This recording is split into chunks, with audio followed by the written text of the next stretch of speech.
Hello, and welcome to this clean historical Western romance by Martha Gillcrest.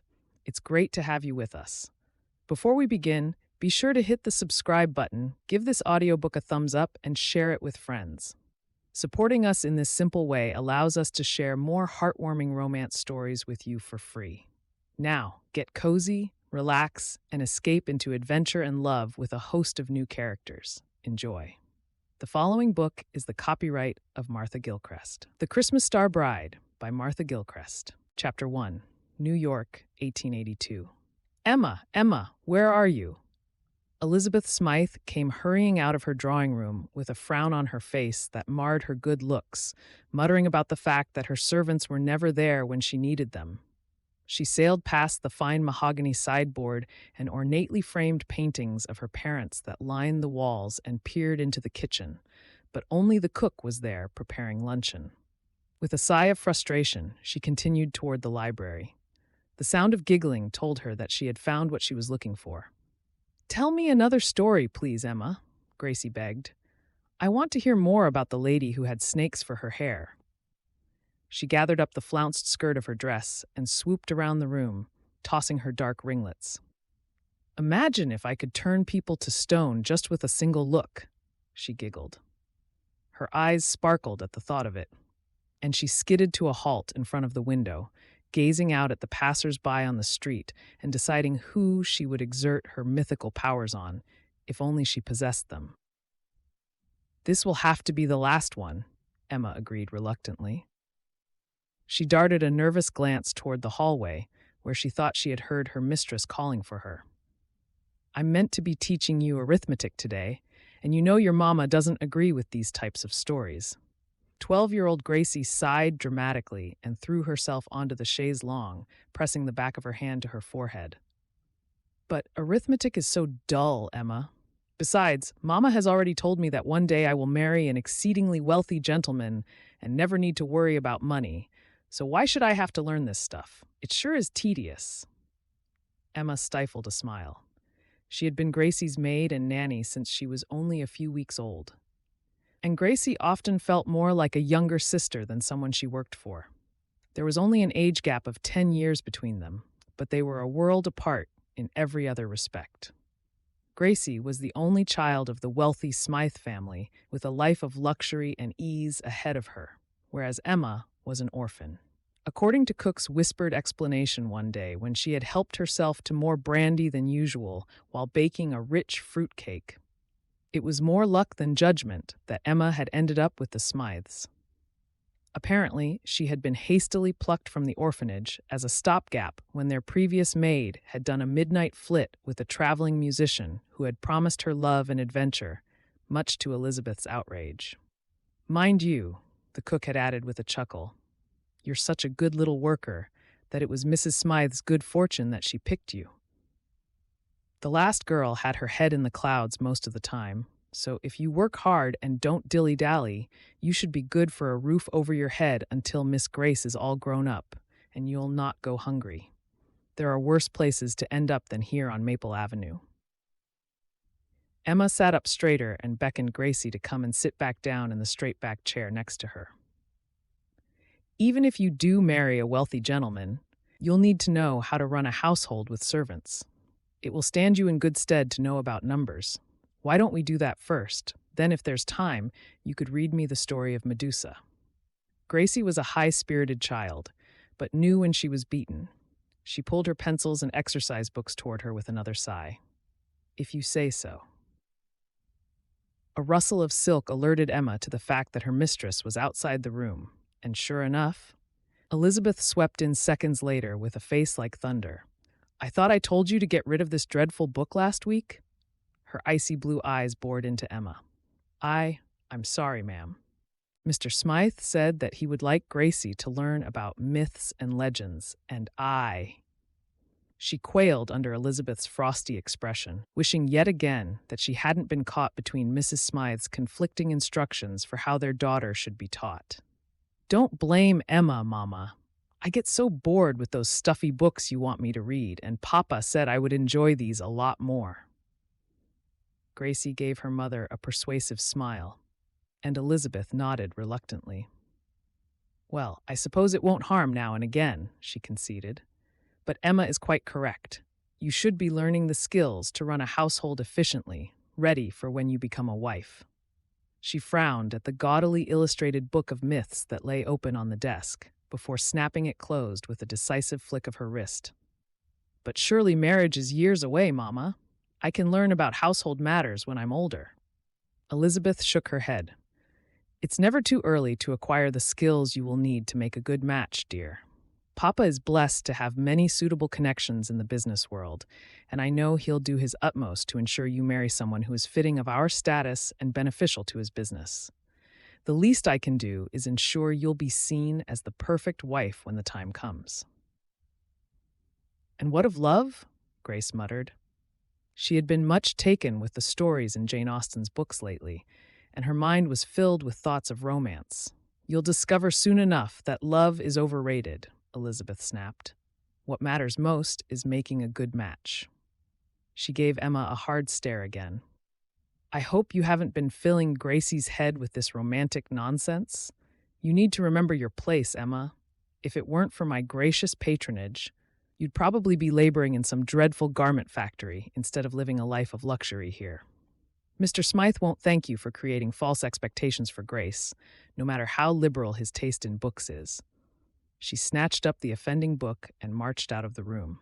Anyway, we might not need your services for much longer, she called as a parting shot over her shoulder. What did she mean by that? Grace darted a worried look at Emma. I don't know. Emma shrugged, trying to ignore the trickle of panic that shivered down her spine. I'm sure it was nothing. She's probably just tired from organizing Mr. Smythe's summer picnic for his business partners. Now then, let's get back to your arithmetic so we can be finished in good time for lunch, shall we? Later that night, Emma clambered wearily up the narrow back stairs to the servants' rooms in the attic. She stood looking through the garret window across the rooftops and, without thinking, held the silver locket at her neck, comforted by the familiar feel of the cross inscribed on the front. It was the only item she owned from her life before coming to Maple Avenue. Her mind drifted back to the day Mrs. Smythe had collected her from the orphanage. Matron had taken her to one side and slipped the locket and chain into her hand before giving her a hug, which had taken Emma aback. Matron was renowned for being a stickler for keeping emotions firmly in check, so this sudden display of affection made Emma realize she did have a heart after all. This belonged to your mother, Matron had told her with a sympathetic smile. She came to us one Christmas, when the snow was so deep we could scarcely get the door open. I heard her knocking, begging to be let in. The poor woman was racked with consumption, and you were only a week old. We did our best to nurse her, but it was too late. Matron had shaken her head at the memory of yet another destitute woman dying too young. She entrusted you to our care and gave me this silver locket just before she passed away. She made me promise that I would give it to you when you were old enough, and she said I was to tell you that she loved your papa very much and that he had done his best to provide for you both, but he died in a terrible accident a few months before you were born. Emma recalled how Matron's words had filled a void that had always been in her during her first 12 years of life. To know that her parents had loved her and each other made being an orphan more bearable, even on the days when she had prayed to be taken in by a new loving family. Now, all these years later, as Emma pulled the thin coverlet over her and looked out at the pinpricks of stars through the window, waiting for sleep to come, her mind returned to Mrs. Smythe's comment yet again. What did she mean that they might not need her for much longer? Cook had shrugged it away nonchalantly when Emma had mentioned it. You know she can be spiteful when the mood takes her. Think nothing of it, my dear. She's just got a bee in her bonnet about this picnic, and you were the first person she saw to take it out on. She rolled over and tried to shut out the worry that still niggled away at her. Even though she knew she was fortunate working for the Smythes, Elizabeth was a demanding employer. Emma rarely had time off, so other than Cook and some of the other maids who she was allowed to have tea with after church, she had no other real friends in New York. Without my job at Maple Avenue and Gracie, I would have nothing. The unwelcome realization was the last thing Emma thought of as she drifted off to sleep, and she hoped that Cook's reassurances had been correct. Chapter 2. New York. The sunshine glinted off the carriage windows as they bowled through the dusty streets toward the nearby park, and Gracie bounced up and down in her seat next to Emma. "I do declare this is the most exciting business event Papa has ever had." She clapped her hands together with excitement and turned to nudge Emma in the ribs. "Perhaps a nice young gentleman there will catch your eye, Emma," she said with a grin. Now, Gracie, you know perfectly well that would be most inappropriate. My only role today, just like every day, is taking care of you. Besides, this dark linsey-woolsey dress is hardly likely to catch anybody's eye, and that's just the way it should be." As the paired gray horses trotted behind the grander carriage that Mr. and Mrs. Smythe were in ahead of them, Emma pondered what Gracie had just said. She had always assumed that one day she would meet a kind man and get married. But Mrs. Smythe seemed determined to prevent that from happening. Only last week, when Elizabeth had been entertaining guests in her drawing room, Emma had been dusting in the hallway and had overheard one of them lamenting the fact that another one of her maids had left her service to get married. "Well, that's your fault for allowing it to happen, Margaret," Elizabeth had replied. "I make quite sure that my maids don't have an opportunity to start fraternizing with young men, because we all know what that leads to." She had paused to eat some poppy seed cake before continuing with her captive audience. "I consider a good maid to be an investment. Take Gracie's maid, Emma, for example. She has a nice family to work for, a room of her own, and better food than she ever had in that dreadful orphanage, I don't doubt. The very least she owes us is loyalty for as long as I want her with us. And if she has any thoughts of marriage, well, frankly, I won't entertain the idea." But isn't that a little harsh, Elizabeth? We don't own our maids." Margaret's hesitant reply had sounded shocked. "And what about pay? You do pay your maids, don't you?" "I pay them handsomely with the honor of working for us, Margaret," Elizabeth had replied crisply. "Emma would have come to nothing if it weren't for my patronage. No doubt she would have ended up on the street, going the same way as her wretch of a mother." Emma had been gripped with shame as she heard her mistress talk about her mamma so dismissively, but knew that there was nothing she could do about it. Elizabeth was right in some ways. The fate of an orphanage child was not usually a happy one, and she had heard the whispers about many of the girls who had ended up in desperate situations with cruel employers who saw them as chattels to be used, however they saw fit. Emma had felt a wave of regret as she crept away from the hallway, her ears still burning from the conversation she had overheard. Hearing Elizabeth's comments had confirmed what she had long suspected, that as long as she devoted herself to the Smythe family, she would have the security of a home and employment. But if she dared to have ideas of love and a family of her own, she would be dismissed without a second thought, and with no money of her own to fall back on. She had no choice but to put the Smythes above all else and hope that they would reward her loyalty with a secure place of employment. "Look how many people are here already!" Gracie's exclamation snapped Emma out of her musings, and she peered through the carriage window to where Gracie pointed, feeling excitement bubbling up at the chance to enjoy a day out. "I'm so glad Papa has decided to make this an annual tradition." Gracie flung the door open and jumped down as soon as the driver pulled the horses to a halt. "Let's help get the food set up. Here, you take these rugs, and I'll take this hamper that Cook put the cakes in." Emma hurried toward the trestle table, where one of the other maids had already started laying out tempting platters of food that Cook had spent days preparing. There was already a circle of chairs where Ernest Smythe's business associates and their wives were seated, and the butler was filling their glasses with champagne.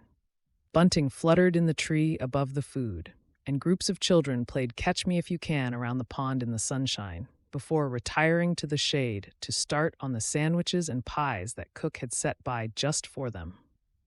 "This is quite the best idea, darling," Elizabeth cooed to her husband. Her fine silk dress in a fetching pale blue color shimmered as she strolled between the guests. Now then, Gregory, how's that new business of yours in England doing? I hear you're quite the talk of London town, tipped for a place in Parliament too, if Nancy is to be believed. Elizabeth sat down next to a portly gentleman who was beaming at her flattery. You'd better believe it, Elizabeth, he boomed. He looked around the gathered group to make sure everyone was listening. Those English, they can't get enough of us, can they, Nancy? His mousy wife nodded, her ringlets bobbing in agreement. Sugar, cotton, wheat, you can make a fortune if you have the right contacts. He tapped the side of his nose and winked at Ernest. That sounds most interesting, Elizabeth said. And you have plenty of these contacts, do you, Gregory? You bet. Gregory slapped Ernest on his knee before draining the champagne in his glass. You should think about spending a few years in England, Ernest. I can introduce you to the people who matter. Trust me, with my connections and a bit of good old American confidence, you'll be set for life. His ruddy cheeks quivered as he guffawed with laughter again, and Elizabeth nodded thoughtfully, darting a discreet smile at her husband. The rest of the day passed in a flurry of activity for Emma, as she helped serve the food and made sure that Gracie didn't become overexcited and incur Elizabeth's disapproval. Snippets of conversation drifted toward her on the breeze, but much of it was about high society families she had never heard of and business talk she didn't understand. The one thing that did give her cause for concern was how fascinated Elizabeth and Ernest seemed by Gregory's talk of how he had gotten so wealthy exporting goods overseas. Surely the Smythes wouldn't even dream of leaving New York. The thought comforted Emma as she carried the platters of food between the guests before discreetly melting into the background again. She knew how much store Elizabeth set by her status in New York social circles and couldn't imagine for one moment that she would want to leave that all behind. If anything, it would just be Mr. Smythe who might travel overseas. Late that evening, the bell in the kitchen jangled noisily, making Emma jump. Cook blinked awake from where she had been dozing in the chair next to the stove and glanced up at the board where all the bells hung, seeing that it was the one for Elizabeth's parlor. What could she be wanting this late at night? Cook muttered.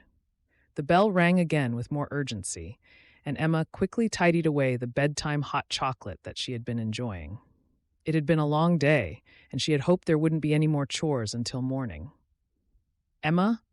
Cook? Could you both come as quickly as possible, please? Elizabeth's command floated down the hallway, and Cook eased herself upright. Her arthritis had been playing up more than ever over the last few months, and she leaned on Emma's arm for a moment until she felt steadier on her feet. Elizabeth gave them a bright smile as they entered her parlor, and Emma was surprised to see Ernest was in there too. Usually, at this time of night, he would be in his study, poring over the ledgers that his business necessitated, and Emma felt a ripple of concern at his expression. Unlike his wife's placid face, Ernest looked. She struggled to place it, then realized he looked guilty. We won't keep you long, as we know it's been a busy day, Ernest said. He smoothed his waxed mustache and paced back and forth in front of the hearth. The picnic went splendidly well. Thank you, Cook, for providing us with such delicious food as always. His words trailed off. Elizabeth glanced at Ernest, and he nodded, deferring to her. Quite. It has been a very successful day in more ways than one, and that's why we need to tell you our news. Elizabeth smoothed her silk evening dress before continuing. Mr. Smythe and I have been given the chance to pursue a new business opportunity in England. Emma's stomach lurched, and she fought the urge to catch Cook's eye. Miss Smythe will be traveling to England next week with our friends Gregory and Nancy Butley, who are returning to their new home in London. Cook nodded slowly next to Emma. Of course, ma'am. Whatever you would like me to prepare for Mr. Smythe's journey, you only have to ask. I've heard the food aboard those ships can leave a lot to be desired. Elizabeth took a dainty sip of her sherry. Thank you, Cook. I knew I could rely on you. The thing is, having given it my full consideration, we've decided it's best for Gracie and me to accompany Mr. Smythe. We will be taking up residence in London for the next few years, and we would like you to come with us. Emma gasped with excitement, and the rest of Elizabeth's words washed over her, unheard. She remembered the maid she had met at church last year, who had come to New York from London with her employers. The way she had described it, it sounded as though every part of the great city was steeped in history.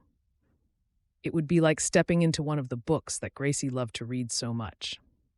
Gosh, thank you, ma'am. What an adventure. Gracie will be so excited. Emma couldn't help but smile as she thought of the new life that lay ahead. Goodness me, Emma, have you not listened to a word I've said? Elizabeth sounded irritated as Ernest hurriedly excused himself from the room. I will be taking cook, but Gracie won't need a nanny or maid. Nancy has reliably informed me that we will be far better off employing a local girl who knows the ways of London. That will be far better for Gracie's education. I'm sure you agree. She folded her hands in her lap as though the matter was closed. But what will I do when you're away? Well, obviously, we will mothball the house here in New York, so we have no more need of your services, Miss Parkin. I'm sure you'll manage to find something else suitable soon enough. Emma felt as though all the air was being squeezed from her lungs, and her vision started to blur. You mean I'm being thrown out on the street? She whispered. Well, I would hardly phrase it like that. I was hoping we could avoid this sort of hysterical reaction, Emma. You're usually such a sensible girl. Elizabeth stared at her with disappointment. I've been very patient with you since you joined our family, and you've learned many valuable skills as part of my household.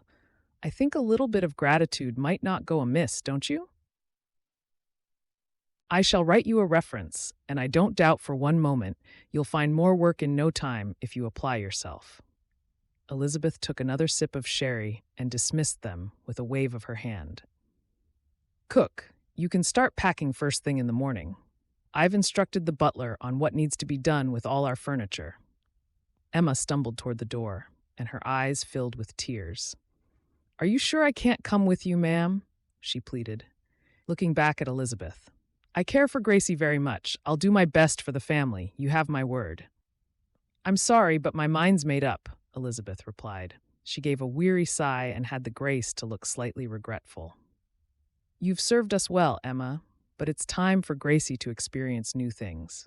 And part of that involves her having a new nanny and maid in England. It's for the best. I'd appreciate it if you could leave by Monday so the house can be closed up properly. You can take an hour off each day between now and then to make some inquiries about finding work elsewhere. Emma nodded mutely and ran as fast as she could to the tiny garret room, which had been her sanctuary for so long. She threw herself on the bed, and hot tears coursed down her cheeks. Lord, please tell me what to do next. I love Gracie so much, and now I'll never see her again. Her voice cracked as she clasped her hands together and called on her faith to get her through this devastating night.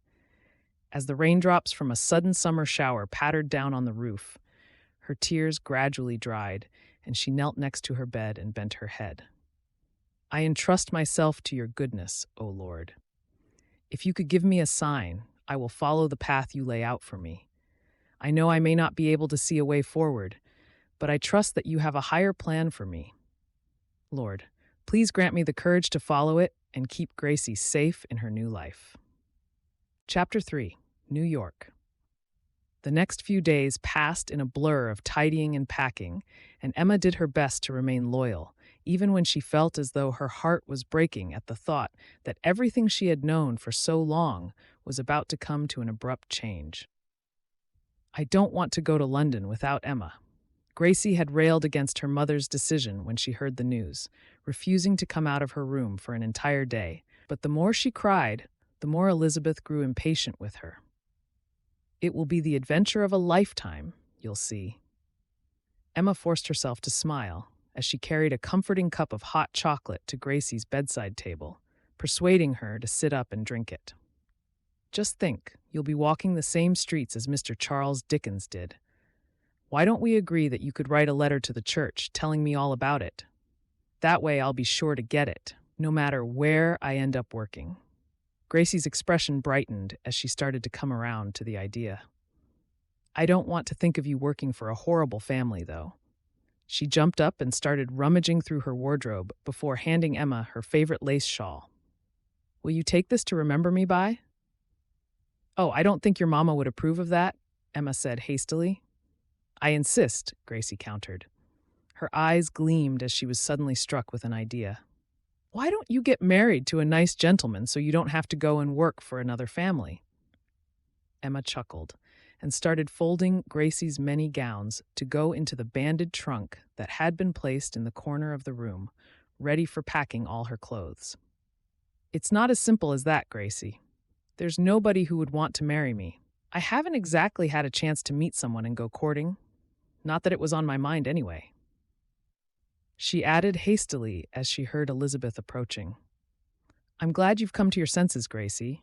Emma will be fine. She only has to mention that she's worked for the Smythe family, and our good name will be enough to open new doors. Elizabeth cast a critical eye over the half-filled trunk. Now, can you concentrate on packing, please, instead of frittering the days away wondering what Emma will do after leaving us? All this planning is making me feel quite exhausted. I need to lie down with a cool compress. Emma, could you bring one up for me, please, and then help Gracie? Elizabeth swept out of the room again with a pained expression. A few minutes later, Emma edged into Elizabeth's room with a lavender-infused compress to soothe her head. I don't want to be a bother, ma'am, but I wondered if you had a chance to write me a reference yet?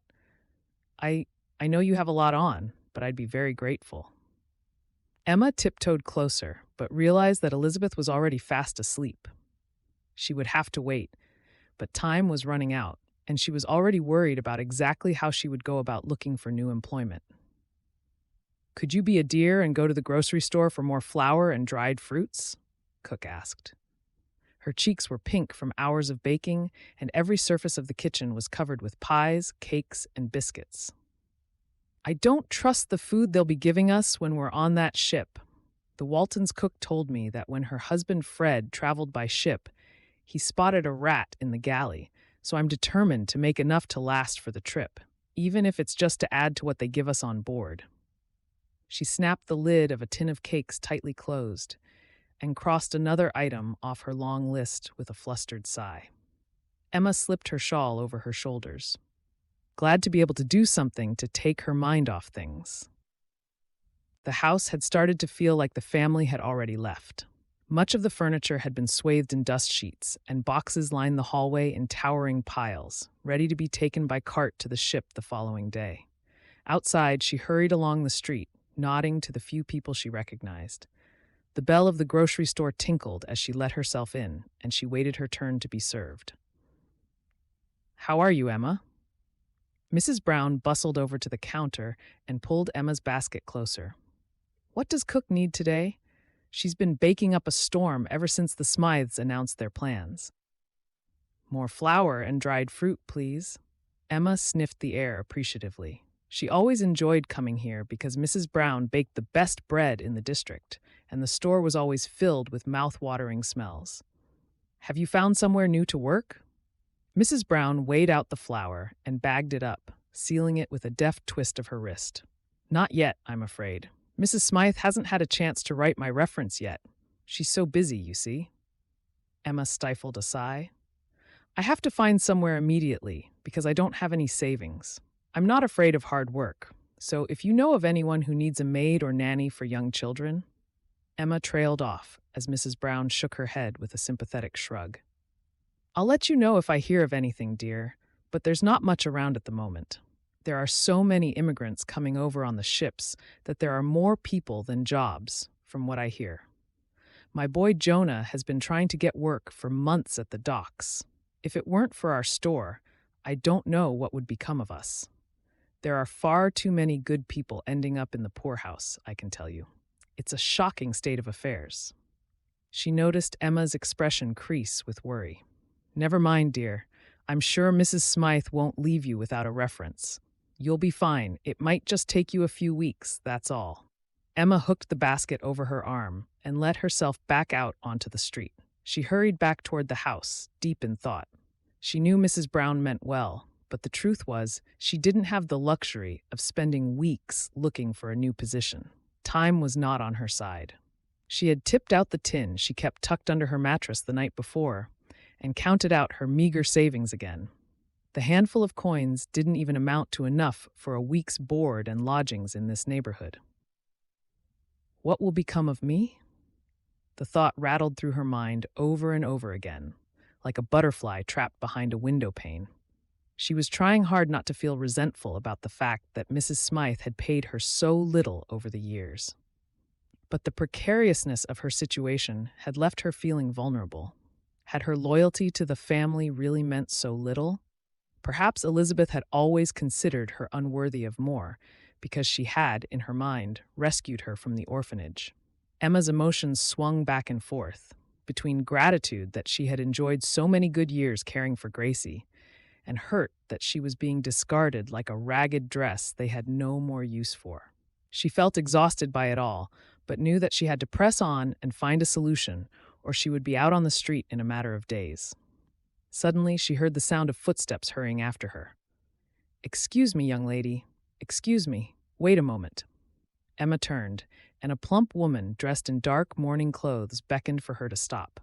"So sorry, my dear. I didn't mean to frighten you." The woman fanned herself, and Emma edged under the shade of a tree where they would be cooler. "I hope you don't think I'm prying. I was waiting behind you in the store, and I couldn't help but overhear what you were saying." Emma's heart skipped a beat, and she felt her spirits lift. Perhaps this woman knew of someone who needed a maid. She had asked for a sign from the Lord, and this fortuitous meeting must be it. "Yes, ma'am. I'm looking for new employment. The Smythe family is very well regarded, and I've been a maid and nanny to their daughter for the last 10 years. "Do you know of someone looking for a new maid?" she asked eagerly. "I can start next week, and I'm a very reliable employee. You can check with Mrs. Smythe." Her words gushed out, and she could hear the desperation in her voice. The woman stepped closer and smiled up at Emma. Her kind blue eyes twinkled, and Emma had a sudden feeling that perhaps everything was going to be okay after all. "I'm afraid I don't, dear, and from the sound of things you need help quickly." She fell into step next to Emma, and they strolled along the dusty sidewalk. "Oh, I thought for one moment that you might be able to help." Emma pushed her disappointment aside and felt the panic return. "I haven't even introduced myself, which is rather rude." The woman tucked her hand into Emma's elbow as they navigated around a drayman rolling barrels of ale down the steps of a tavern. "I'm Susan Lewis. It sounds to me as though you found yourself in a difficult situation, through no fault of your own. Why don't you tell me about it? A problem shared is a problem halved. Don't you agree?" She gave Emma an encouraging smile as her gray curls bobbed under her straw bonnet. Emma warmed to the woman instantly and explained what had happened over the last few days. "I suppose I should have seen it coming," she finished ruefully. "I guess I just assumed that I wouldn't need to look for a new position, at least until Gracie was old enough to no longer need a nanny." She paused as they reached the end of Maple Avenue. "Cook says that Mrs. Smythe will help me find a new position, but there's so much to organize for their move. I'm worried it might get overlooked." "I can see it puts you in a difficult position," Susan Lewis replied, nodding her understanding. "Cook has been doing her best for me. She's almost like a mother to me, I suppose. But all the local families she knows already have all the staff they need, and because she'll be traveling to London with the family, I won't see her again after next week." Emma swallowed the lump in her throat and squared her shoulders. "I'm not looking for sympathy, just the chance to make the most of an unexpected situation, is what I'm trying to say." Mrs. Lewis nodded thoughtfully again. "I can see you're a determined young woman," she replied. "The sort of person who might see a silver lining within the dark clouds, perhaps?" Emma smiled at her. "Exactly," she chuckled, feeling better than she had for days. "I prayed for a sign, and I know the Lord won't let me down. And you don't have any family who could help you? Or a gentleman who might like to make you his wife? I lost my own husband recently, as you can probably tell by my mourning dress. My marriage to Mr. Lewis was the best decision I ever made. God rest his soul." Susan Lewis's eyes misted over as she mentioned her late husband. "I'm sorry for your loss," Emma said. "I can only hope I might be lucky enough to have such a wonderful marriage as yours sounds, one day. But sadly, no, there's nobody like that for me here in New York. I'm an orphan, and I've never had the chance to meet anyone who might make a suitable husband." Emma blushed as she revealed her inner turmoil. Now that Mrs. Lewis had mentioned it, she felt a sudden surge of longing for the comfort of a strong pair of arms to embrace her, and a kind-hearted man who she could raise a family with. No chance of that, she thought. She imagined the lonely life ahead of her, locked into a grueling job and ending up a spinster who nobody would want. It was a bleak outlook. There's no reason why you couldn't end up married to a delightful man, just like my husband was to me, and maybe sooner than you think.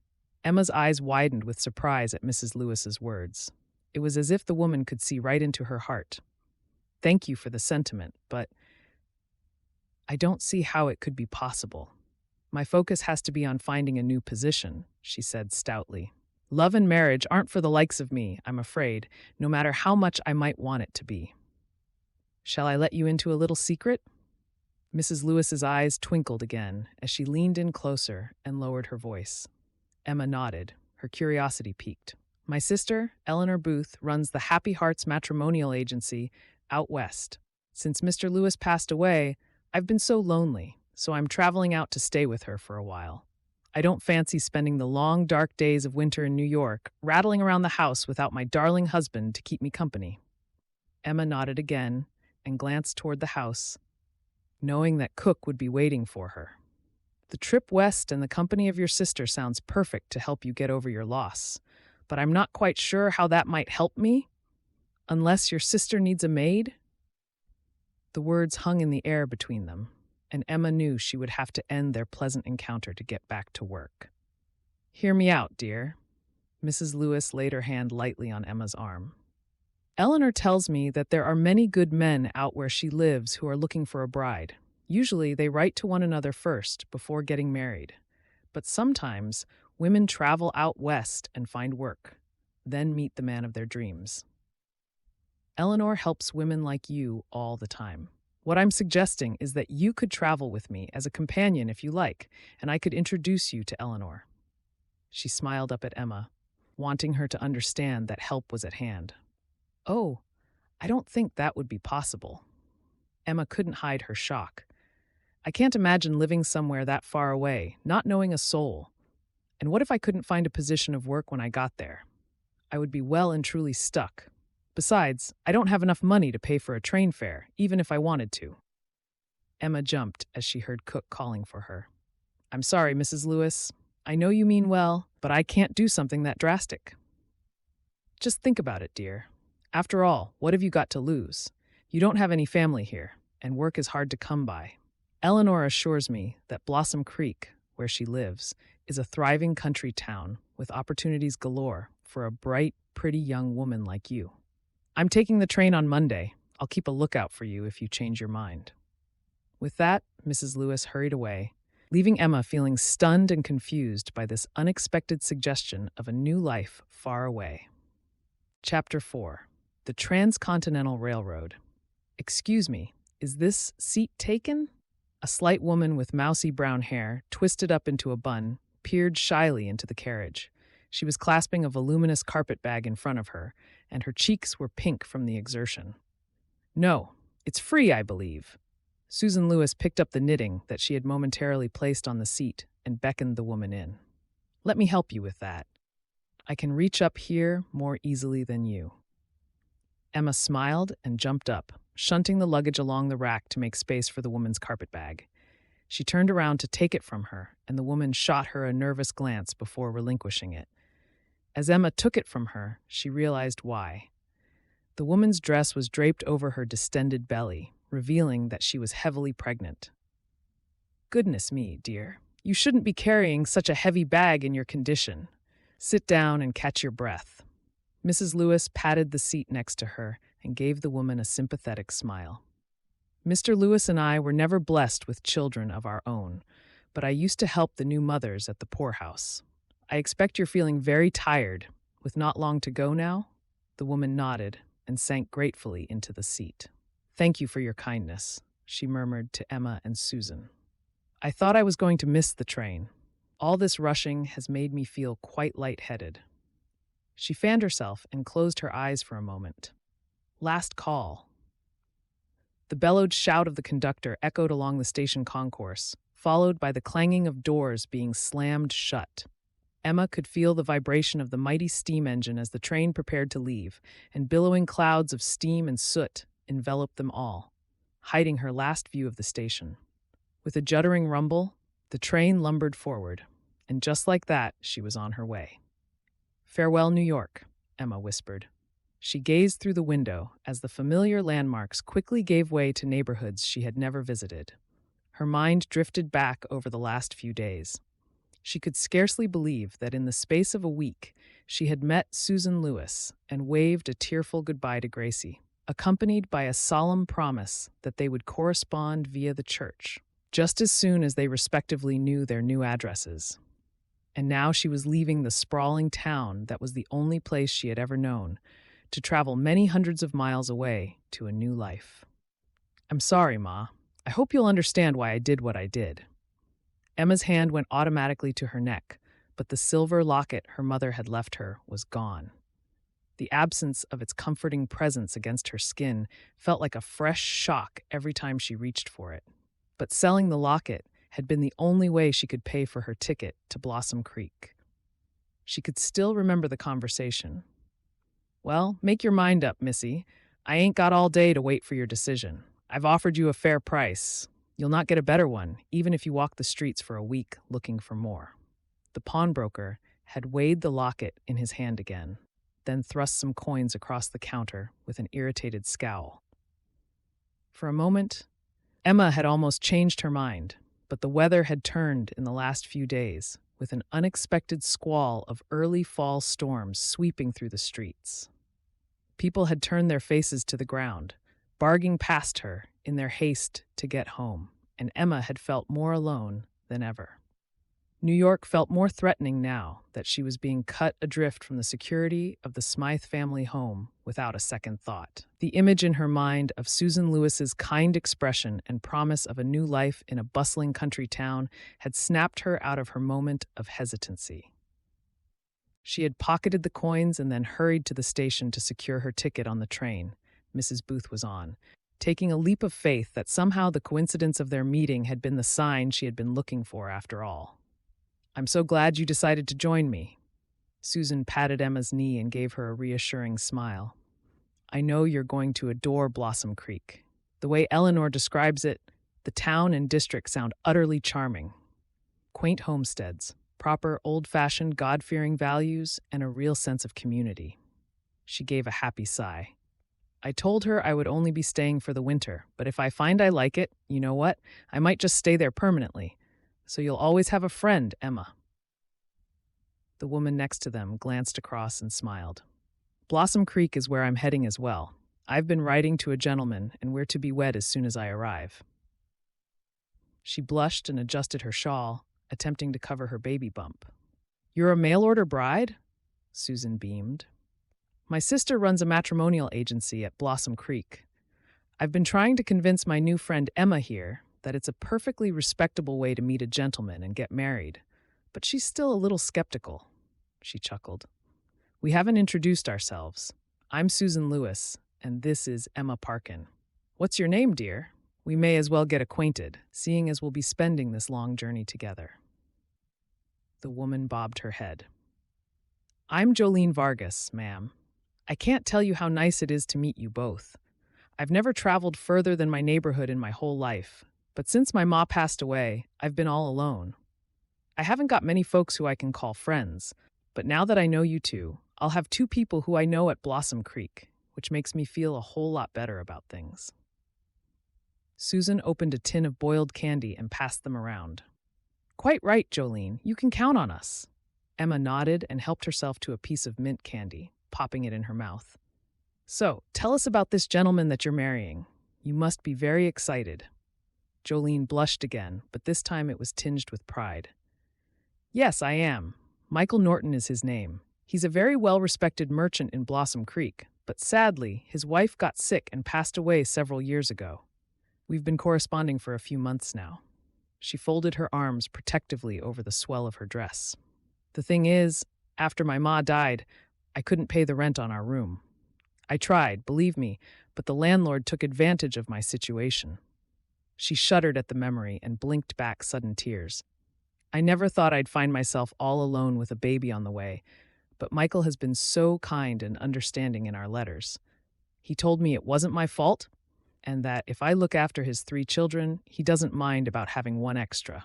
He said having this baby would just make us an even happier family, and it was an unexpected blessing from the Lord. Isn't that wonderful? Michael is everything I could have wished for, she added, with a relieved smile. He does sound like a very kind man, Emma agreed. I'm glad that things have worked out so well for you after such dreadful behavior from your landlord. She felt a surge of gratitude that Jolene had ended up in their carriage. They had the journey to get to know each other better, but she already felt as though they would be great friends. And seeing the way her face lit up when she talked of her forthcoming wedding had gone a long way to allay her fears about the possibility of finding love.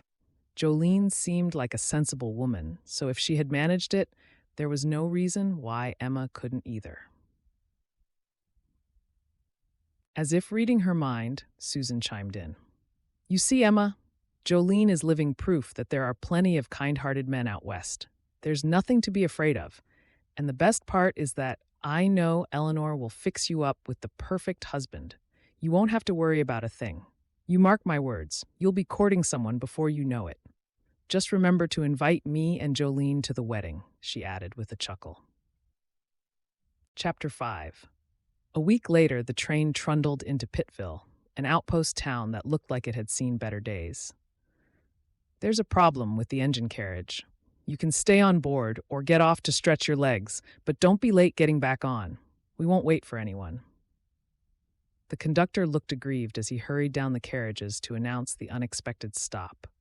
His hands were streaked with black from where he had already tried to help the driver fix the problem, and his earlier friendliness had evaporated. I hear their pay gets docked if they fall behind schedule, Susan whispered. Poor fellow. Looking at the threadbare collar on his uniform, he needs all the money he can get. Let's hope they manage to get going again quickly. I can't say I'm sorry, Jolene murmured. She levered herself up from the seat and rubbed her lower back. All this jostling is making me worry the baby might come early. I think a nice walk to stretch my legs might help me feel better for this last stretch of the journey.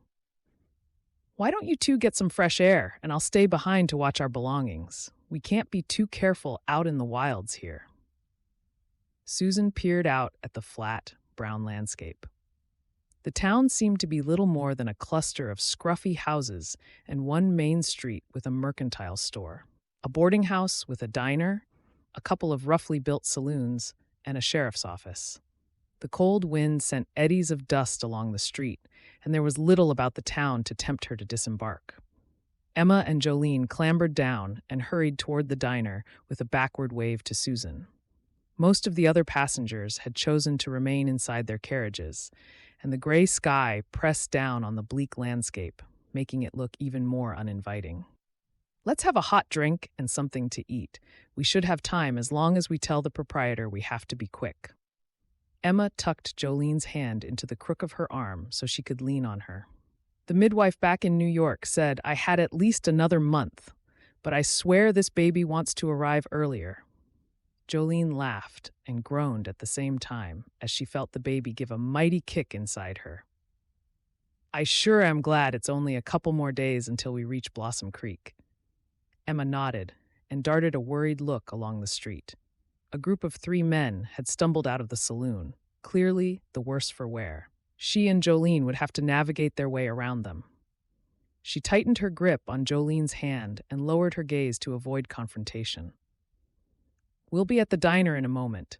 Just lean on me and we'll be fine, she whispered to Jolene. She was used to keeping her wits about her on the streets of New York, but this desolate little town they had found themselves in felt more lawless somehow, and she wondered for a moment whether it had been a mistake to come out of the train unaccompanied.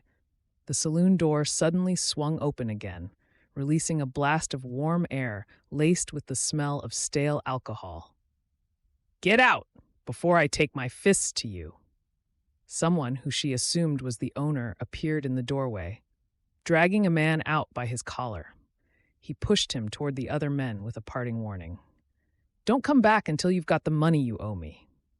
The man let off a volley of cussing before crumpling to the ground, where he sat, chuckling to himself. Well, looky here, if it ain't two of the prettiest young ladies to grace us with their presence. The tallest of the men pushed his hat to the back of his head and nudged the man standing next to him. Looks like someone's already had a fine old time with one of them. But that won't matter, will it, Red? We don't mind 'em like that. The other man spun around and slowly focused his gaze on Emma. He tucked his thumbs into his leather vest and gave her a sly smile. "It's been a long time since I saw one as pretty as you," he leered. "Come back to my lodgings and I'll give you something to remember me by." The group of men laughed as he stumbled closer. "I'll thank you to remember your manners, gentlemen," Emma replied lightly. "We're both already spoken for. And I'm sure your mothers would tell you that comments like yours are a surefire way to spend the night in the sheriff's cell. If you let us pass, we can pretend this didn't happen, or I can always call for help instead." She lifted her chin defiantly and looked them in the eye. "Maybe the sheriff won't bother comin', Miss Hoity-Toity." The man called Red burst into a loud guffaw of laughter. "Maybe the sheriff is my brother, and I happen to know he's too busy huntin' down real criminals to bother with a bit of good-natured horseplay from me and the boys, huh?" He grinned at the other drunkards who had gathered to watch, and they all nodded. "Two good-looking women like you, comin' to a place like Pittville. You should know better than to expect different. I'm a red-blooded man and I've got needs." He gave her a wink and tried to grab Emma's arm, but she quickly maneuvered herself and Jolene out of his way, and he tripped, falling face down into the dirt. "You had that coming to you." The taller man slapped his thigh and bent double with laughter. "Red, you've been outsmarted by a slip of a girl. I reckon she needs a real man, not a clown like you." He stepped over his friend and tried to steer Emma along the street, but she shook his hand angrily off her arm. "We're going to the diner, and you'd better get out of our way right now. This is no way to treat two weary travelers." Her patience had evaporated, and she drew herself up to her full height, glaring around at the men. "Maybe we should just get back on the train?" Jolene's whisper was full of fear, and she covered her belly with her hands. "My friend needs a hot drink and a meal at the diner, and then we'll be on our way," Emma continued. Her heart was racing, but she was determined not to let the drunkards see how terrified she felt. "More to the point, my friend here is a woman of some standing in this community. She's marrying Mr. Michael Norton in a couple of days, and I'm sure you wouldn't want him to know that you've been threatening his fiancée, would you?" Jolene nodded, finding her courage. "Yes, Emma is quite right. Michael is very well connected in this area." She broke off as the men suddenly started to back away. "Mr. Norton, you say?" Red had scrambled to his feet, and he shot a worried look at the other men. "Well, now that you mention it, like a pack of dogs being called by an invisible whistle, the men at the back of the group slunk away with nervous backward glances. "So you're the future Mrs. Norton? You have my sympathy, ma'am, and let's just forget this ever happened. I didn't mean nothing by it." Red licked his lips nervously before he turned on his heel to leave. "Wait, what do you mean? Talking about having your sympathy?" Jolene's face flooded with confusion, and she stared at Emma. "You'll find out soon enough. Just forget about all this. I never want to hear the name Norton again." With that, he vaulted on his horse and galloped off, sending clouds of dust into the air in his wake. "Well, that was quite the strangest encounter I've ever had." Emma grinned at Jolene, trying to reassure her. "I reckon they've been on the liquor too long. You know how that can addle their minds. Let's think nothing of it and go get that food, shall we?" Jolene nodded, and a few moments later, they were tucking into a comforting bowl of stew and potatoes, with a steaming cup of coffee by the side. "What do you think they meant about giving me their sympathy, Emma? It doesn't make any sense." Jolene paused with her spoon halfway to her mouth. "We're still a couple of days away from Blossom Creek, but it seems as though Michael's name is known in these parts. He did tell me that he's a well-respected merchant, but those awful men, their reactions seemed strange, don't you think?" Emma nodded thoughtfully. "You're right. I was just taking a chance that by mentioning Michael's name, We might be lucky that they had heard of him and be more inclined to leave us alone. She patted Jolene's hand and poured her another cup of coffee from the pot. I'm sure it's nothing more than a bunch of drunks realizing they chose the wrong women to intimidate, she said with a wry smile. Jolene brightened and picked up her reticule. Maybe I won't tell Michael about this encounter. I can tell from his letters that he's very mindful of his reputation and well respected in Blossom Creek. He told me he might even consider running for the mayor's office one day. She rubbed her baby bump gently, and her eyes softened. Meeting Michael via the matrimonial agency is the best thing I've ever done, Emma. Susan is right. You should speak to her sister as soon as we arrive. I'd love to see you happily married to a wonderful man, too. As they strolled back to the train, feeling refreshed from the food and change of scenery, Emma thought back to the way the men's expressions had changed as soon as Michael's name had been mentioned. She didn't want to worry Jolene, but if she hadn't known better, it seemed very much as though Red and his drunken friends had been afraid. She felt a shiver of foreboding. Jolene's future happiness and security rested in the hands of a man she had never met, yet his name had struck fear into those hardened cowboys. She wondered whether Michael Norton was quite the man he had portrayed himself to be, to her sweet new friend. We will stay in touch once we arrive, won't we, Jolene? I'd love to see the baby once it's born, and I'm very grateful to have you as a new friend. Emma felt a sudden wave of affection for Jolene.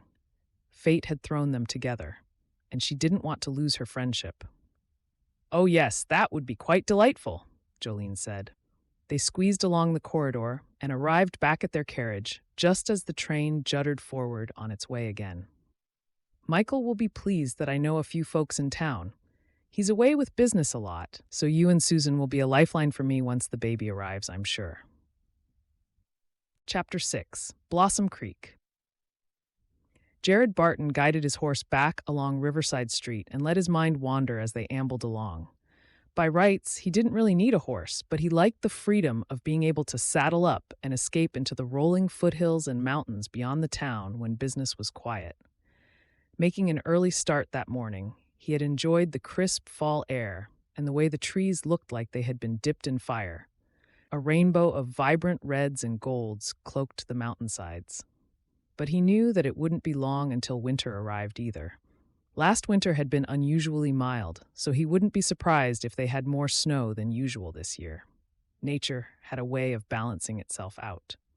Good morning, Jared. Please give your mother my best wishes. The pastor lifted his hat as he hurried to tend to the next member of his flock, and Jared smiled in return. I will, Mr. Wells. She told me to thank you for dropping those books off. She's looking forward to being back on her feet again very soon.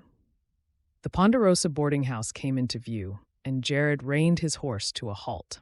He dismounted and led the horse to the stable at the back of their small plot of land, slipping the saddle off and turning him out onto the grass.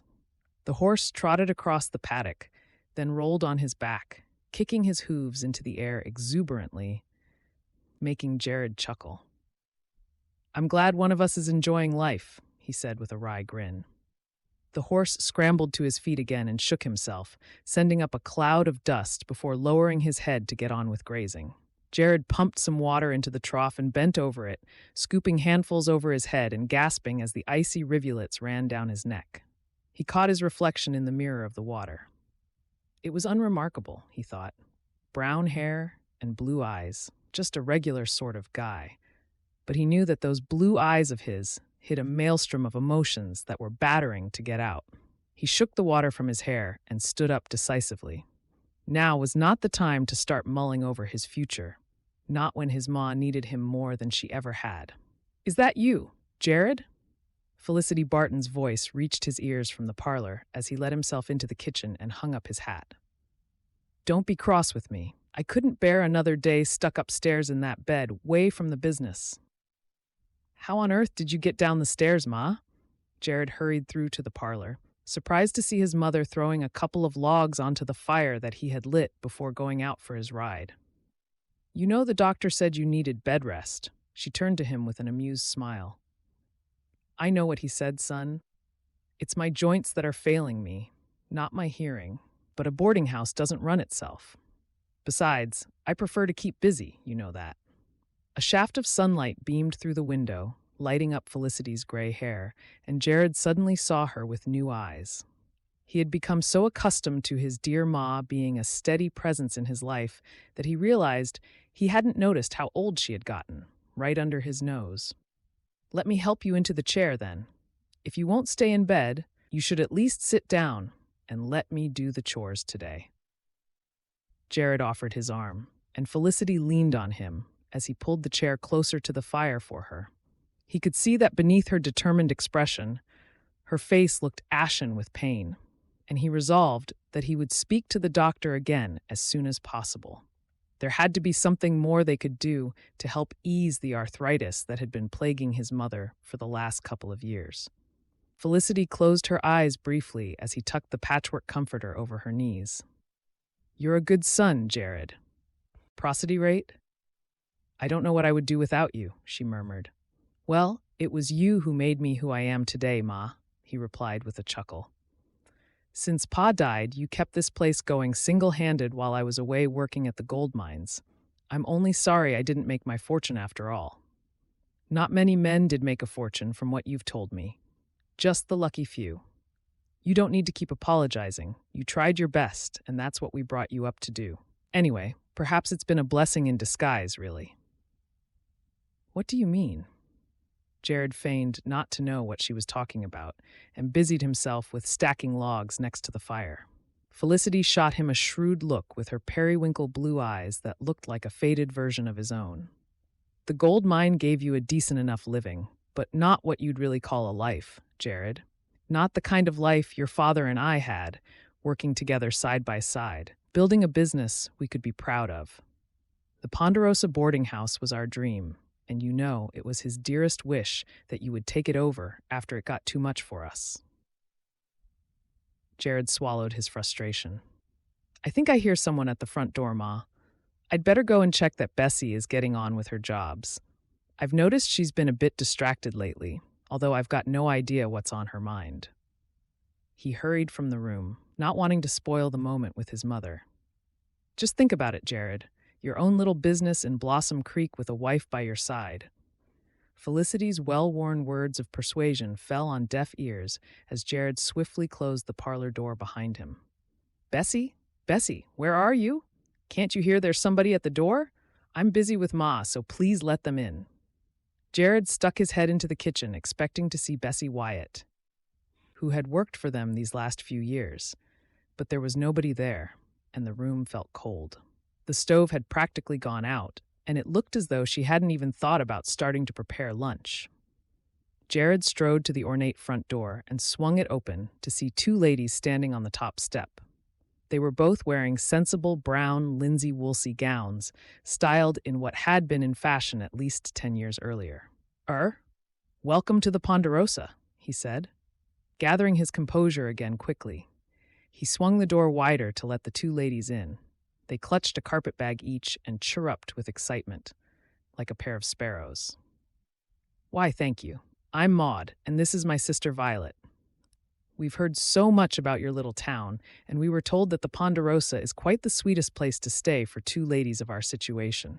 No rough types allowed, and certainly no traveling salesmen." Maud Gladwell gazed up at Jared from under her bonnet and gave a tinkling laugh before seizing his hand and shaking it enthusiastically. "We are expected. We sent a letter to Mrs. Barton saying that we would need a room for at least a month, with meals included." Violet Gladwell peered past Jared into the empty hallway, looking slightly alarmed that they might be turned away. "Of course, do come in, and let me take your bags from you." Jared ushered them into the front parlor.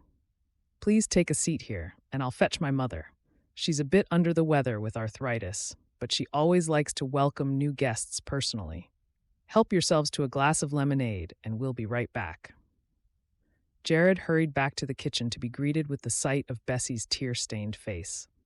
I'm sorry, Mr. Barton. I'm all at 6s and 7s, and I don't know how much longer I can take this." She sniffed loudly and scrubbed a handkerchief across her face. "What's wrong?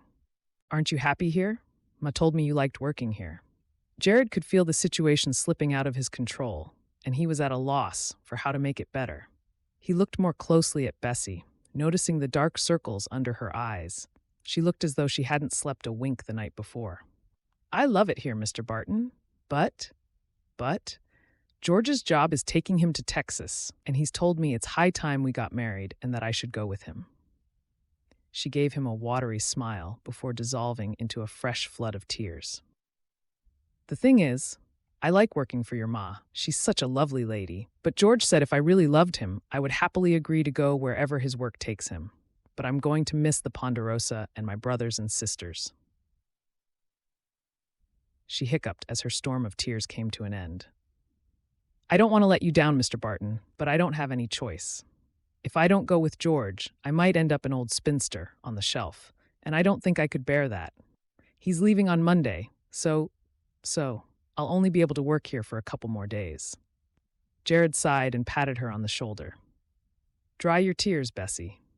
We appreciate how hard you've worked for us since you came here, and I'm sure Ma will miss you greatly. But we certainly wouldn't want to stand in the way of you having a family of your own with George." Bessie shot him a grateful smile. "Thank you, Mr. Barton.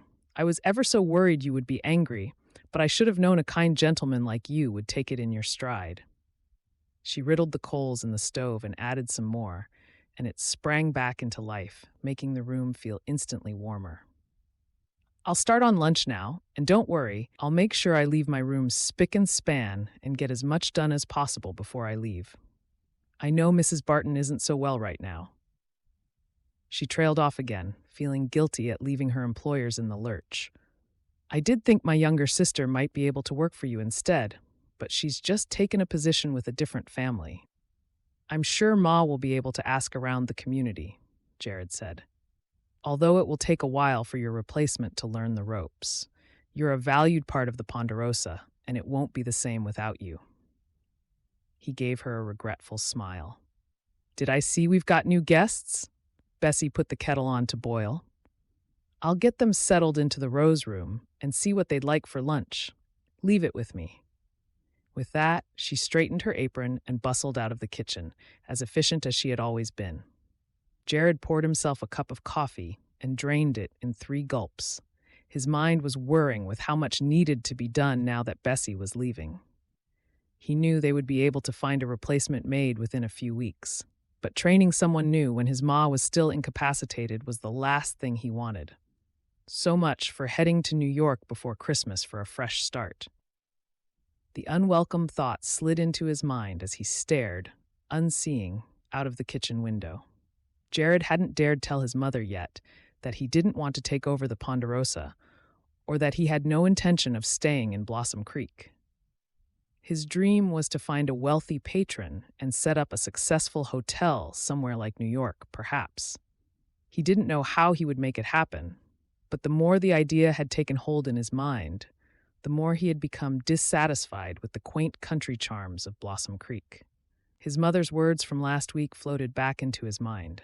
"You'll see how wonderful it is to have a business here with your wife just as soon as you meet the right woman. There's nothing like putting down roots with your own family, and Blossom Creek is only going to get busier." Felicity had meant her comment to be reassuring, but at the time, they had left him feeling trapped. Thinking back to the conversation again now, he wondered briefly whether things would have felt different if he'd fallen in love and gotten married, but quickly pushed the thought away.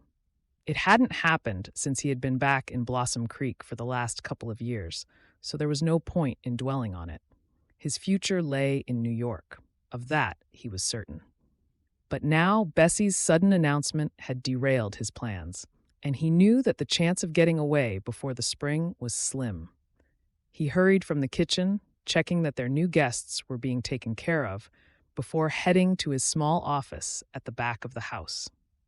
The window overlooked the paddock, and the purple mountains beyond stretched away into the distance. There was a large desk, stacked with untidy piles of paper, and a fire in the grate crackled cheerfully. This was where he could sit in peace and quiet and dream about his future. He flicked the ledger open and ran his fingers down the numbers again, with a sigh. The The numbers are still the same as the last time you looked, he muttered to himself with a rueful smile. He ran a hand over his stubbled jaw and sighed again. The unpalatable truth was that the Ponderosa was barely turning a profit in spite of his ma's hard work and determination. New saloons with rooms had sprung up in Blossom Creek, and Felicity had underestimated how the competition would affect them. There's always a place for a business run with good old-fashioned family values, she had told him firmly the last time he had raised the topic of finances. These saloons cater to a different type of customer, Jared. Everything will be fine, you'll see. But your health isn't getting any better, Ma. Maybe it's time to consider selling up and taking life easier. You don't have to keep the place going just for me. Jared's reply had made Felicity's face fall with dismay, and he had instantly regretted saying it. But equally, her blind optimism had kept her blinkered to the truth, and Jared was determined to do something about it before it was too late. His thoughts drifted back to the unexpected conversation he had had the week before when he had bumped into Michael Norton. Although he scarcely knew the man, Norton had made a beeline for him when Jared had called in at the Hawthorne Saloon for a rare evening out. He had been full of whiskey and good cheer, celebrating a big win at the card tables. "I'm looking for businesses in Blossom Creek to invest in," Norton had confided, throwing his arm around Jared's shoulder with red-cheeked cheer. "I don't suppose the Ponderosa might be looking for some backing." "Why would you want to choose our business?" Jared had questioned. The offer seemed too good to be true, but his curiosity had been piqued, and he wanted to know more. Michael Norton had winked at Jared and tapped his nose. "I need to put my money into bricks and mortar before it gets swallowed up with taxes, and I suspect your mother might have struggled after your pa died. Let's face it, the Ponderosa isn't exactly keeping up with the times, is it?" He had dissolved into a wheezy chuckle, and Jared had smiled along, trying not to take offense at the criticism of his mother's hard work over the years. "I'll have to think about it," Jared had replied. "It's not only up to me. I'll have to ask Ma what she wants to do." Since then, the conversation had been playing on his mind in every spare moment he had. Even though it sounded like Mr. Norton might be skirting around the law, a few discreet inquiries had reassured him that he seemed to be a legitimate merchant of good standing. Jared had tossed and turned at night, considering the offer of help from every angle, wondering what the catch might be, but the more he thought about it, the more tempted he felt. If he could invest in the Ponderosa and modernize it, they would attract more guests. Plus, he would be able to employ a manager. The upturn in visitors would bring in more money, so by his rough calculations, he would soon be able to repay Mr. Norton. Better still, his ma would be able to rest instead of working herself into an early grave. It would also mean he could travel to New York with an easier conscience, knowing that everything was taken care of. "This financial lifeline is my way out of Blossom Creek," Jared thought to himself, and he felt a surge of optimism. He snapped the ledger shut and came to a decision. He would meet with Mr. Norton in a few days and tell him that he would like to accept his offer. It might take Felicity a while to come around to his idea of having a manager so she could take life easier, but he knew she would never agree to sell the place, so this seemed like the best solution. She wanted him to be happy, but with every day that passed, his dream of heading to New York to make his fortune with a hotel that people would clamor to stay at was getting stronger.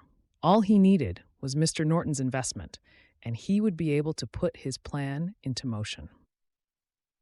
Chapter 7. We're here. Emma sat up straighter and looked through the window, feeling a flutter of excitement in her stomach. It looks exactly how Eleanor described it to me in her letters. Susan Lewis smiled happily as the town came into view. The clapboard houses on the outskirts stood on generous plots with picket fences around many of the well-tended gardens. In the distance, the rolling hills were being grazed by cattle, and beyond that, the majestic mountains stretched away to the horizon. It was a welcome contrast to the brown, flat emptiness of the landscape they had traveled through on their way here. Michael was right. It does look like a thriving town, and it's so pretty after New York. Jolene adjusted her woolen shawl around her shoulders. There was a definite nip in the air with a taste of winter just around the corner, and she could see that some of the mountains already had snowy peaks. A few moments later, they had all disembarked, and a porter piled their bags onto a handcart, ready to take them through to the waiting wagons. Jolene peered up and down the station, looking for Michael. "What does he look like?" Emma asked. "Did he tell you in his letters?" "He's tall, with slightly graying hair," Jolene replied. "He said he would be waiting here for me to take me straight to Pastor Wells, who will be marrying us." She shivered as a sudden gust of wind blew. "Can I help you, ladies? I'm Wilbur Hennessy, the station master." Emma turned to see the man who had spoken. "Thank you. We're just off the train from New York, as you can probably tell. Mrs. Lewis is visiting her sister, Eleanor Booth." Susan stepped forward and waved as she suddenly spotted her sister hurrying toward them. "You who, Eleanor? I'm here." The two of them hugged, and Mr. Hennessy waited patiently nearby. After a flurry of introductions, Susan and Eleanor left with Susan's bags and a promise to meet for tea and cake the following day to discuss Emma signing up for the matrimonial agency. "And what about you two? Are you being met by someone as well? I don't like to leave anyone standing here alone, especially after such a long and tiring journey." Mr. Hennessy glanced at the rapidly emptying station and escorted Emma and Jolene into the waiting room so they could take shelter from the cold wind. "It's been a difficult day in Blossom Creek. Not that I want to put you off the place before you've even set foot here, but we're all a little shocked by something that happened yesterday. Things aren't normally this quiet, but most people are staying indoors until the criminal has been found." "A criminal? Goodness me. We thought things would be safer here than in New York. I hope the sheriff catches the person soon." Emma darted a worried look toward the street outside, but quickly felt reassured by Mr. Hennessy's calm presence. "We have great faith in our sheriff. Don't worry yourselves," Mr. Hennessy replied with a kind smile. "It's a terrible thing. A vagrant came to town apparently. Got into a fight at the saloon, accusing one of our local businessmen of cheating at cards. It all got out of hand, and shots were fired. This vagrant wound up dead, and Mr. Norton has gone on the run. Took his children and vanished in the night." He shook his head as though he could hardly believe what had happened. "Mr. Norton?" Jolene's question was scarcely above a whisper. Surely you don't mean Michael Norton?" "Yes, that's the man. Do you know him?" Wilbur's face creased with worry as he saw the blood drain from Jolene's cheeks. "He's the man I'm marrying. You must have it wrong. Michael is a good, kind man, and we're getting married today." Jolene looked wildly around, as though expecting to see him appear. "Are you really sure it's him?" Emma asked urgently. "Perhaps there's been some mistake. The man Jolene has been corresponding with doesn't sound like that at all."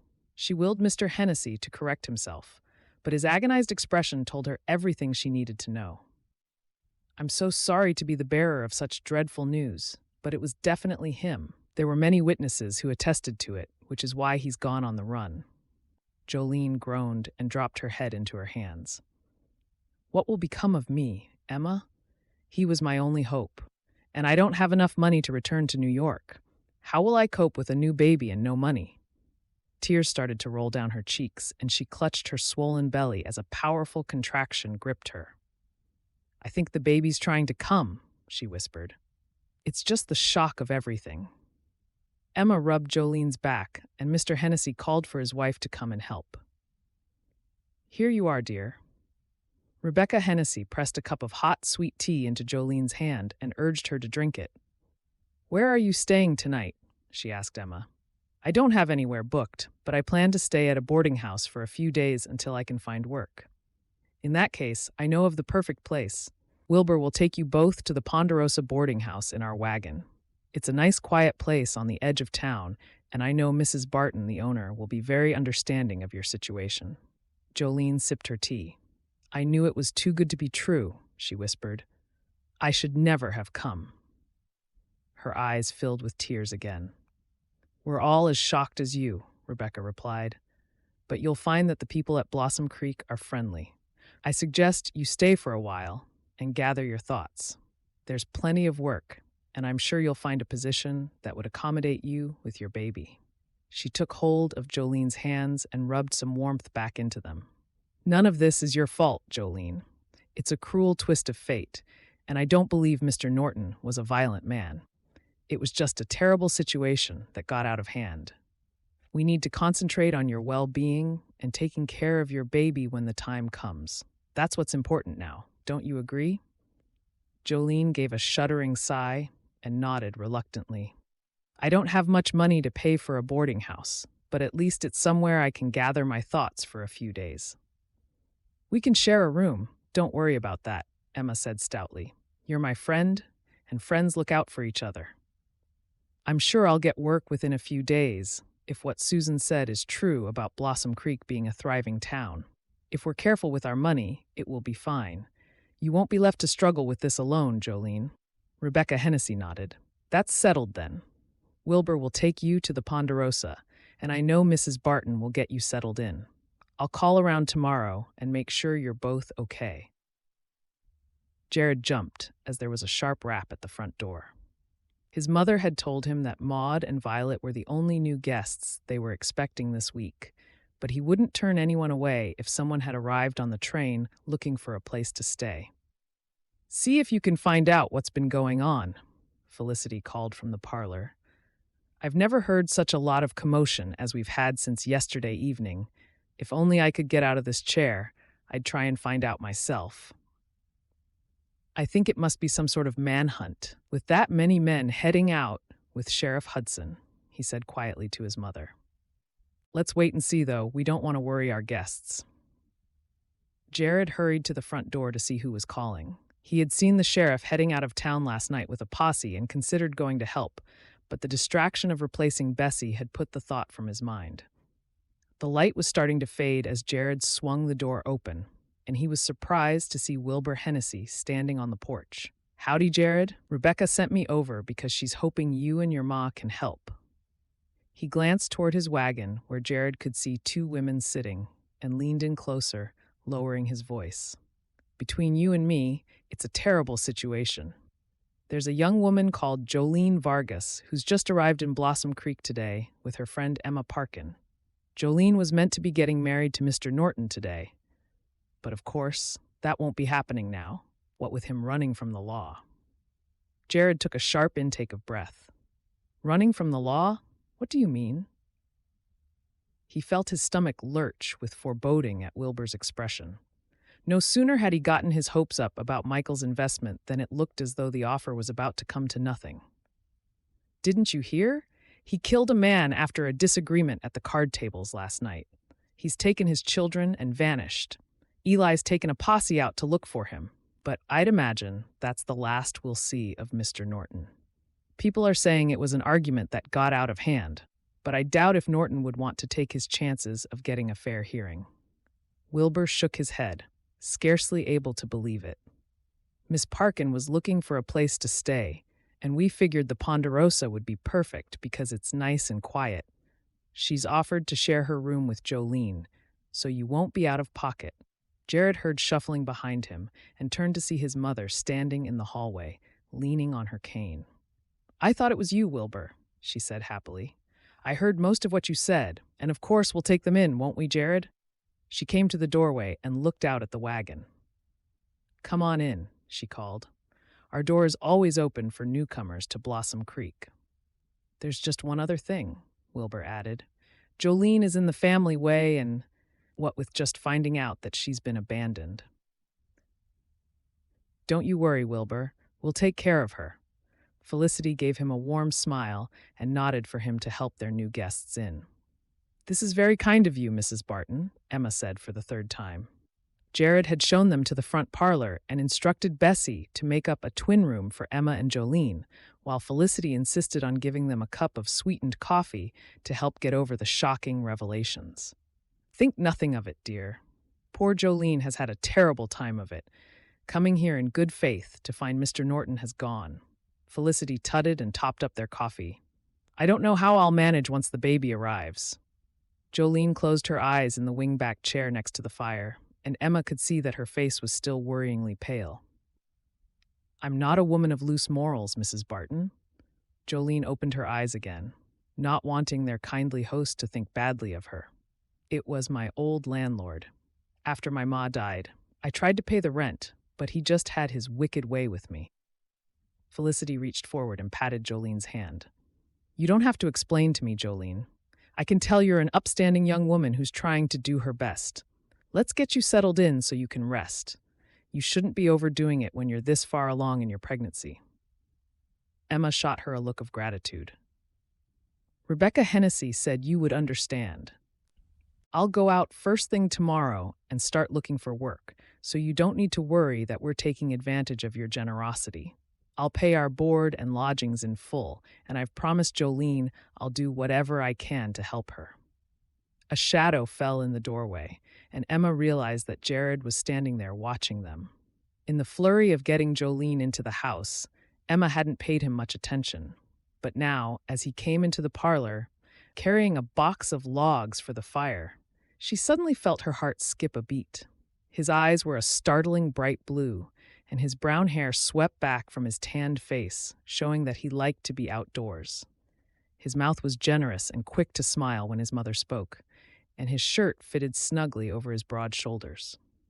Bessie has made up your room, and I've taken your bags up. He glanced at the two newcomers, preparing to leave again, but something in Emma's expression made him want to stay longer. I'm mighty sorry you've arrived under such terrible circumstances. Blossom Creek isn't normally such a lawless place. We'd hate you to get the wrong impression. Emma smiled at him, and he felt as though the air had been squeezed from his lungs. Her blonde hair fell in soft curls around her face, now that she had taken her bonnet off.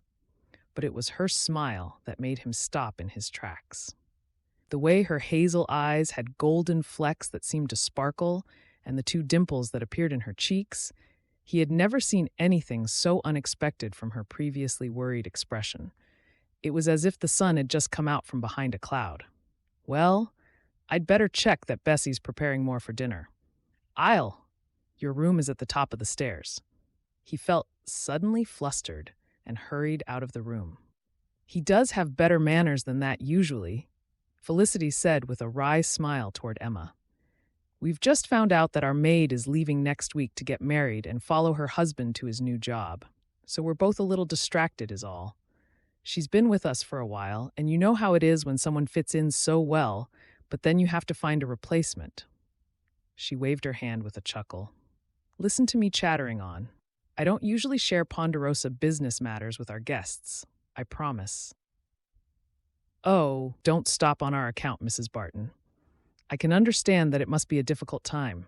Here, let me help you up. She jumped up and offered her arm as Felicity struggled to stand up again. Thank you, dear. It's this silly arthritis, and do please call me Felicity, both of you. We treat our boarding house guests as family, and I hope you don't mind, but we all eat together. We have 2 other ladies staying at the moment, but I know you'll all get along just fine. Emma waited until Felicity was steady on her feet and then helped Jolene up as well. We really can't thank you enough, she said. Your boarding house feels so cozy and homey. I really think it was a stroke of luck that Wilbur and Rebecca suggested we come to the Ponderosa. It's exactly what Jolene and I need for a fresh start, and I have a feeling the Lord was smiling on us today, even after such a terrible turn of events. Jolene nodded as they headed out of the parlor. I agree, she said. When I found out about what Michael had done, I thought my whole world had come crashing down. But I prayed on the way here in Wilbur's wagon that something good might come out of all this. I think a few quiet days in your lovely boarding house to gather my thoughts is just what I need, Felicity. So thank you for being so understanding and not judging me. It means a lot. Chapter 8. Let me help you with those. Emma could see that Bessie's mind was elsewhere. The girl's apron was askew, and she had already smashed a cup as she was clearing Maud and Violet's table, amid a flurry of apologies to the sisters. Oh no, ma'am, you're a guest. It wouldn't be right. Bessie fumbled again as she loaded her tray, and Emma caught a bowl that was teetering on the edge. Mr. Barton tells me you're getting married in the next couple of days and heading to Texas with your husband. You must be excited. Bessie rested the tray on the edge of the table and grinned at Emma. I'm getting that way. To start with, I didn't want to leave because I love it so much, working here at the Ponderosa. Yes, Felicity said she'll miss you when you're gone, Emma replied. Mrs. Barton is a very good employer, and I've been here 3 years, so I know the ropes, and she trusts me. Mr. Barton can be a bit fiery. He's got so many newfangled ideas for the place that sometimes they don't see eye to eye. She bit her lip and picked the tray up again. I'm sorry, Miss Parkin. I don't know what's come over me. I'm not gossiping, I promise. They've both been very good to me. But now that I know George and I are to be wed and we're moving away for a new life, yes, I am starting to get excited about it. I've never been anywhere outside Blossom Creek before. Bessie's eyes sparkled as she told Emma about George's new job and their plans for a family of their own, and Emma felt a pang of envy as she listened. I don't suppose you know of any families in Blossom Creek looking for a nanny, do you? She asked. Everyone seemed to know everyone in this town, unlike the anonymity of New York, so she figured she had better start asking around for work as soon as possible. I'll ask my ma when I go and see her tonight, Bessie promised. She knows several cooks for some of the wealthier families. They might know of a position for you. Emma nodded and allowed herself a few minutes to catch her thoughts once Bessie had headed for the kitchen. The dining room felt homey, much like the rest of the boarding house. It had a large, polished table at its center that could seat about 12 people. Beyond it, there was a dresser laden with crockery with a faded floral pattern that had a certain country charm, and a long case clock ticked in the corner of the room, chiming with mellow tones on the hour. Maud and Violet had been friendly, making Emma feel welcome, but she was grateful that they hadn't wanted to pry into why Jolene had stayed upstairs. I thought I'd feel better after a proper night's sleep off that rackety train, but I feel more tired than ever. Jolene had said that morning at daybreak. Emma had heard her tossing and turning in the bed on the far side of their room all night, and her gray complexion in the early morning light had prompted Emma to suggest she should stay in bed and rest. As the clock ticked, Emma thought about her situation and started to formulate a plan. Her first stop would be to call and see Susan and Eleanor at the Happy Hearts Matrimonial Agency. Susan had assured her that Eleanor would be able to put her on her books for a small fee straight away. And better still, Eleanor was the kind of person who would likely know everyone in town, so she might be able to put in a good word for her if someone needed a nanny or housekeeper. What if I don't find work, or a suitable husband? How will I be able to look after Jolene and myself then? I have to find a way to keep my head above water financially. We're here now. We can make it work, I'm sure of it. The seesaw of thoughts had been swirling through Emma's head every time she woke up. But now that she'd had breakfast and was starting to make a few tentative connections in Blossom Creek, she already felt a bit better than she had the night before. Emma stood to leave, suddenly noticing that Bessie had left her cup and plate behind. She gathered them up and hurried toward the kitchen, but just as she turned the corner of the hallway, she bumped into Jared. "Oh, I'm so sorry," she cried. "I was just returning these last couple of pieces of crockery. I know Bessie's busy." She gazed up into his blue eyes and felt herself flush. Something about the strong line of his jaw and the way the corner of his mouth lifted in amusement made her feel unusually flustered. She found herself wanting to make a good impression, even though she was sure he must already have half the women of Blossom Creek hoping to be his wife, if he wasn't already engaged or married. "Yep, Bessie's like a runaway train at the moment," he chuckled. "She promised Ma she would see to all those little jobs we kept putting off before she leaves.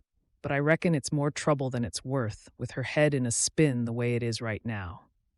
He took the cup and plate from her, and his fingers brushed against hers, sending a crackle of an emotion he couldn't identify between them. "You shouldn't be clearing your own dishes," he said firmly. "I really don't mind," Emma replied. "Actually, I wanted to ask, would it be too much trouble for me to take something light upstairs for Jolene to eat in our room? She's exhausted from everything that's happened." Emma's expression clouded. "I think she's embarrassed to come downstairs, too," she confided. "That's the last thing she should be feeling." Jared shook his head. He's done a real number on her, that Michael Norton, and not just her either, leaving her all alone in her condition. She's lucky she's got you as a friend. Otherwise, it could have been even worse for her, the poor woman. Emma was surprised at the vehemence of Jared's reply. Did you know him? She asked curiously. From the way Jolene described him, he didn't sound like that sort of person. I knew him all right. We almost went into business together. But now, well, I won't bore you with the details. Emma followed him into the kitchen, but Bessie was nowhere to be seen. Without thinking, she filled the kettle and set it on the stove to boil, opening cupboards to make up a tray of food for Jolene, not noticing Jared's bemused expression as she bustled around the place as though she'd always been there. Maybe it was a blessing in disguise. Better to have found out what he was like before you went into business together than afterward, don't you think? Emma added a pinch of tea leaves to the teapot and poured boiling water over them. I guess so, Jared conceded. I hadn't thought of it that way. What part was he going to play in the business? Emma deftly cut 2 slices of bread and toasted them before adding butter and cherry conserve. Jared glanced at the clock on the mantel shelf. He had a list of jobs to do as long as his arm, but there was something about Emma's practical manner and the way she effortlessly got on with things that made him want to stay and chat with her. He offered to invest in the Ponderosa, but now I'm back to square one. Emma nodded and poured them both a cup of coffee. She pushed one across the table toward him, assuming he would want one. It seems like a charming place, though, full of character. It looks like you and your mother have worked hard to make it this way. Yes, but it's not what I want to be doing for the rest of my life. Jared shrugged and looked around, trying to see the charm that Emma spoke of. To him, the place just looked old-fashioned. I haven't really told Ma properly yet, but I won't be staying here much longer. I'm heading east, you see. I want to run a swanky hotel somewhere vibrant and exciting like New York, not end up stuck in Blossom Creek until I'm old and gray. Well, New York is where I came from, but it isn't everything you might believe it to be, Emma said with a grin. There are wealthy families for sure, but it's hard to get a break when you don't know anyone. It's the kind of place where you're anonymous, you see. You can end up feeling invisible. At least that was my experience. Her face clouded as she remembered the way she had felt so lonely when the Smythes no longer needed her.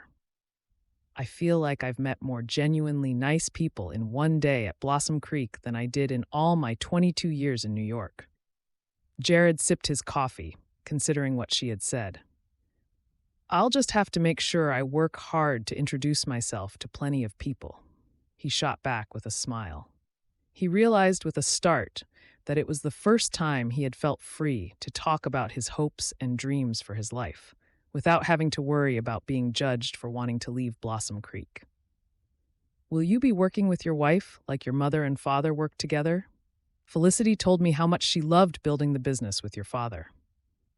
Nope, there's no wife for me, at least not yet, Jared shrugged. Besides, it would just be a distraction. I've seen too many people put their dreams on hold. I don't want to make the same mistake.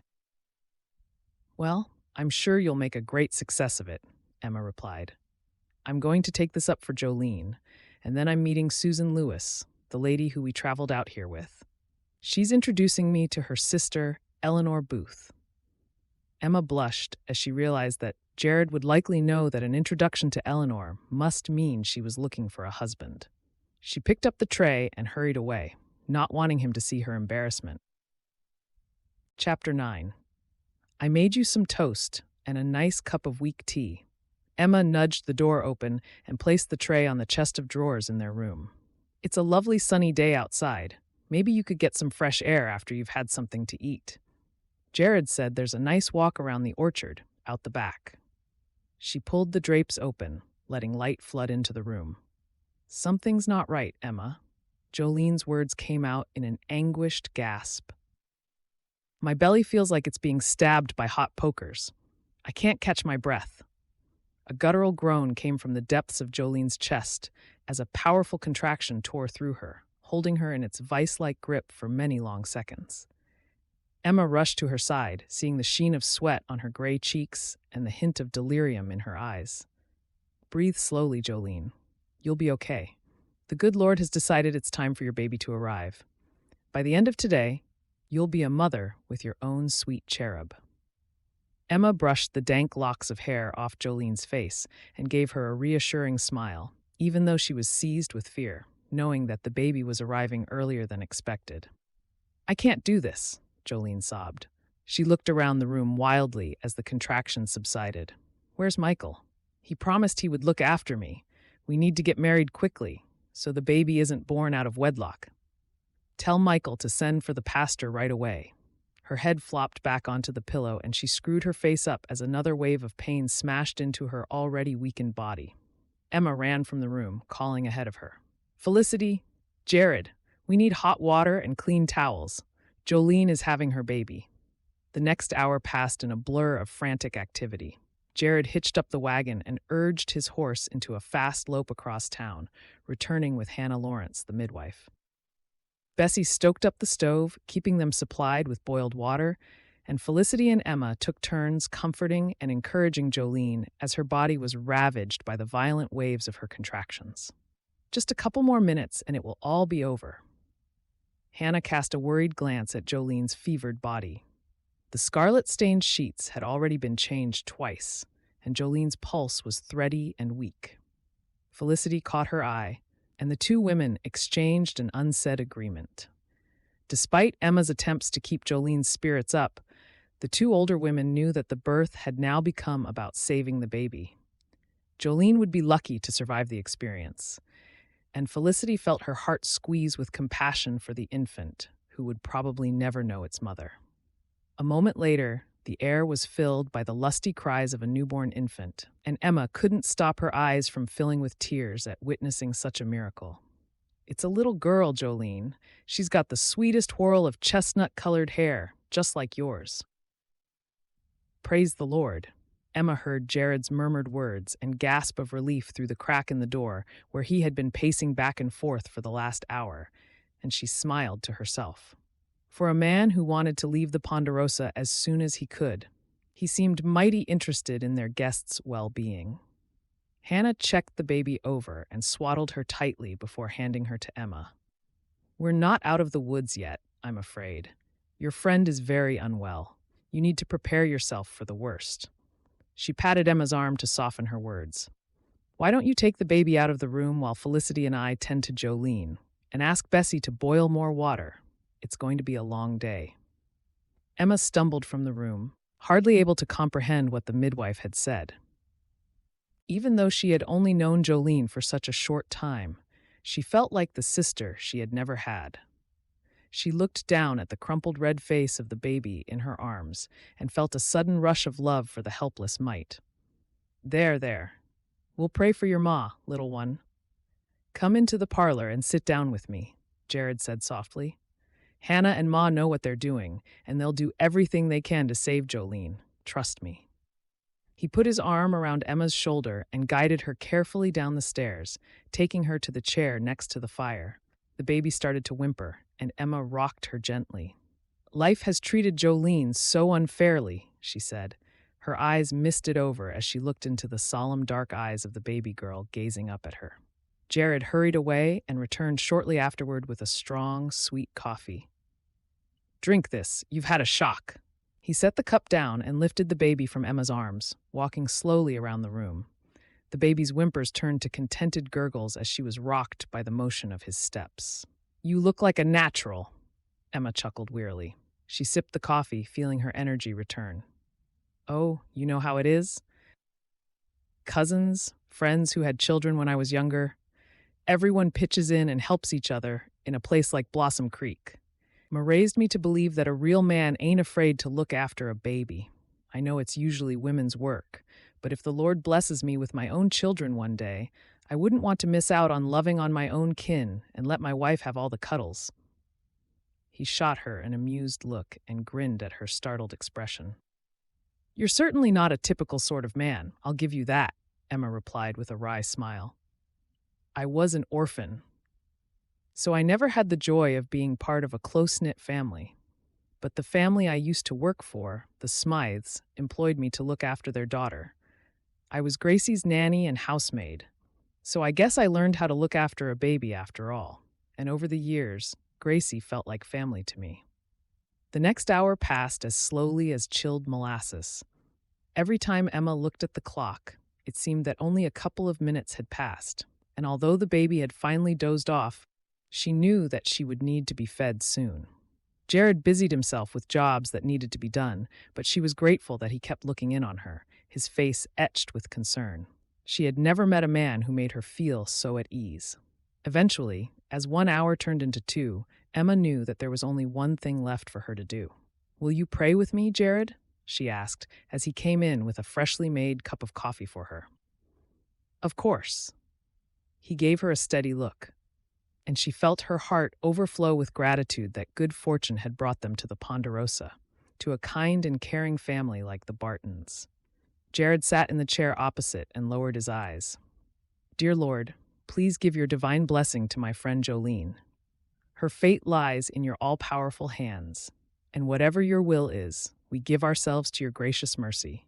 Bless her baby, and give us the courage to do what we must, to make sure this innocent newborn lives a life of servitude and joy in your light. We thank you for bringing us to the Ponderosa and the good people here who have become our friends in our hour of need. In your everlasting love, Lord, we commit ourselves to your truth and pray to live the life you have destined for us. Amen." Jared echoed the amen with a deep voice that lent a sense of gravitas to the moment, and Emma was thankful that he was obviously a man of faith in a way that matched her own love of the Lord. Suddenly, the peaceful moment of reflection was shattered by the sound of hurrying footsteps. Emma jumped to her feet just as Hannah burst into the room. "I'm so sorry, Emma. There was nothing we could do to save her. The blood loss was too great for her to bear." Emma shook her head, filled with sorrow for her dear friend. She had never even had the chance to cradle her baby. "Thank you for doing everything that you could. I don't have much money, but I'll pay you for your services just as soon as I find a new position. I'll need to take the baby, dear. She'll need feeding very soon, and then I'll have to register her with Mrs. Silva. She'll take her to the orphanage." Hannah stepped forward to take the baby out of Emma's arms. "The orphanage?" Emma echoed Hannah's words, feeling a sudden chill of fear. "I can't let you put her in an orphanage. I was an orphan myself, and I wouldn't wish that on anyone." Emma tightened her grip on the baby and stepped backward beyond Hannah's reach. "There's no other option," Hannah said gently. Bessie crept into the room with a fresh pot of coffee. "What about a wet nurse? My aunt has got more milk than she knows what to do with. Her baby can't keep up with it all." Suddenly, Emma had a blinding realization of what she needed to do. "I promised Jolene I would look after her on our way out here. Even though I couldn't save Jolene, I can save her baby from the horrors of life in the orphanage. It's the least I can do after Michael has let her down." Her voice cracked with emotion, but her mind was made up, and she lifted her chin with determination. "Bessie, if your aunt is in agreement, she can feed the baby for a little while." Bessie nodded happily. "You would be helping her out, honestly, miss. She'll be delighted." Emma turned her gaze toward Jared and Felicity, who had come to join them. "You need a new housekeeper. What with Bessie leaving any day, don't you? Well, I would like to put myself forward for the position. I'm a hard worker, and I'll accept a reduced wage if you give me board and lodging in Bessie's old room. I'll make sure the baby doesn't prevent me from getting everything done. I used to work for a very demanding family, and I can help train a younger maid too, if that would be helpful. I promise I won't let you down." "I don't think that would work," Jared started to say, shaking his head. Felicity darted a look that silenced him. "I think that's the perfect solution for all of us. And I, for one, am very happy that new life is being breathed into the Ponderosa's family with you and Jolene's baby, Emma. It's been a long time since we've had the joyful sound of a youngster here, and I firmly believe it was God's divine plan that brought Jolene to our door." She stepped forward and folded Emma into a warm embrace as Bessie hurried away to tell her aunt their news. "It's a rather unusual turn of events, but I'm inclined to agree with you, Emma," Hannah said, with a happy smile. "I prefer to keep children away from the orphanage wherever possible, and I'm sure this little one will have a better life in your care. We'll consider you her mother from now on, and no more need be said about it." Emma felt giddy with emotion and looked down into the shawl at the innocence of the sleeping infant in her arms. "Welcome to the world, little one." She smiled at everyone who was gathered around. "Now we need to think of a name for her," she added.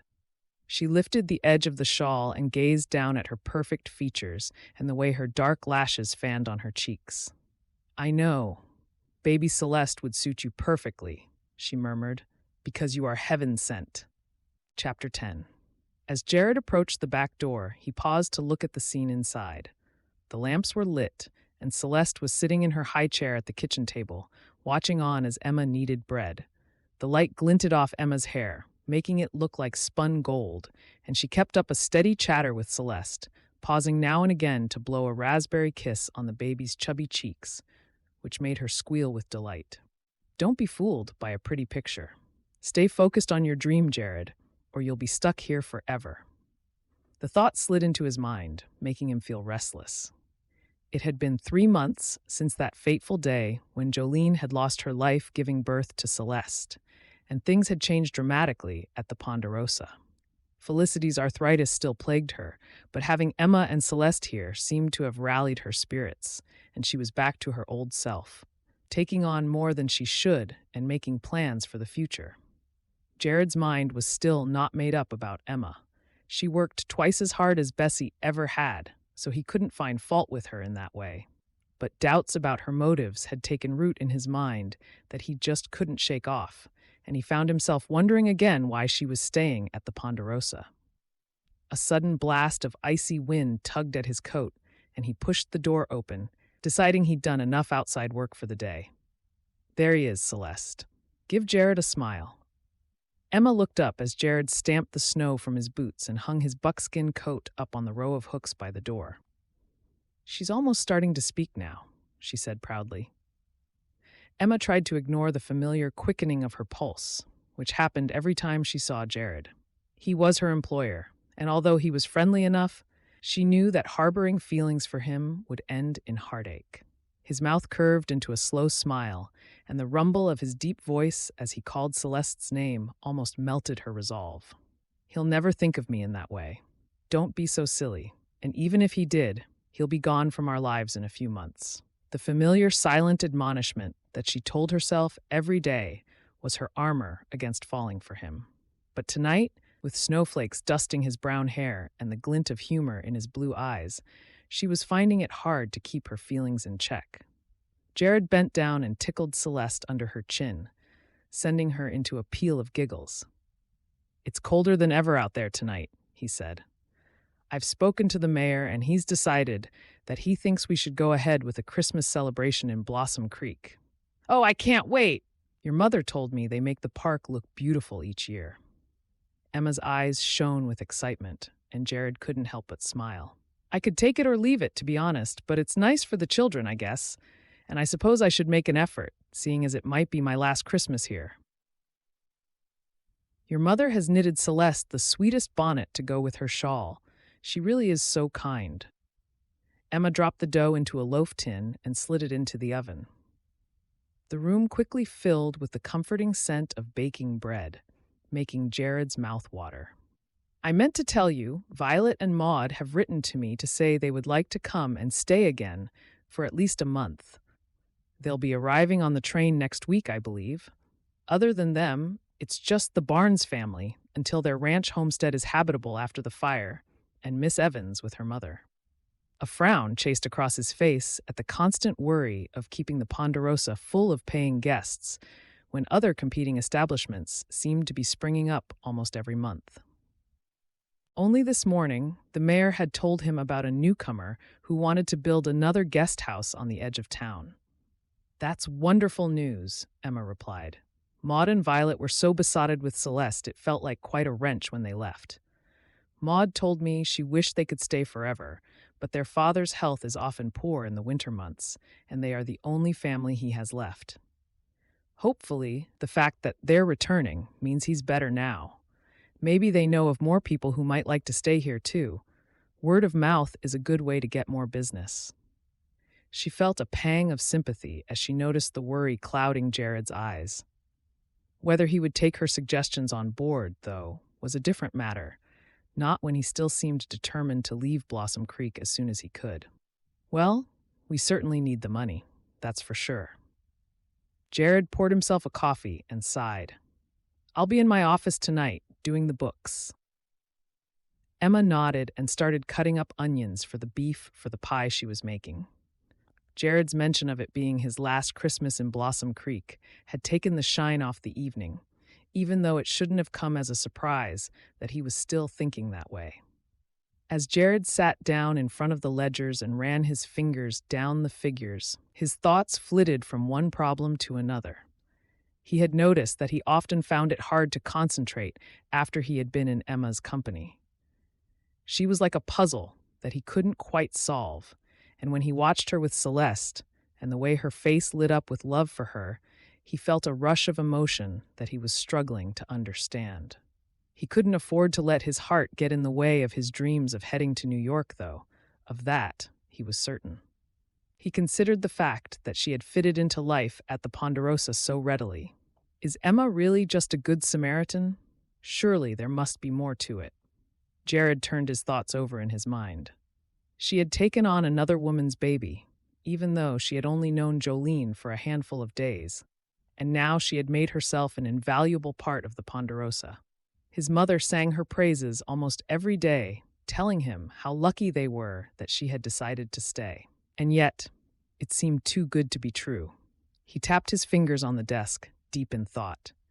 Maybe she's just looking for an easy ride, using us as a stopgap and biding her time until she can find a man to marry her. Then she'll be off like a shot. He shook his head and grimaced. He would have to tell Felicity not to get too attached to Emma, because the more he thought about it, the more convinced he was that she would leave them in the lurch just as soon as the right opportunity came along. Jared sighed again in frustration and closed his eyes. Lord, forgive me for the way my thoughts are taking me, and help me see the good in Emma's help, rather than standing in judgment. He didn't like to think the worst of people, but since Michael's offer of help had been so tantalizingly close, only to amount to nothing, a seed of bitterness had started to grow in his heart.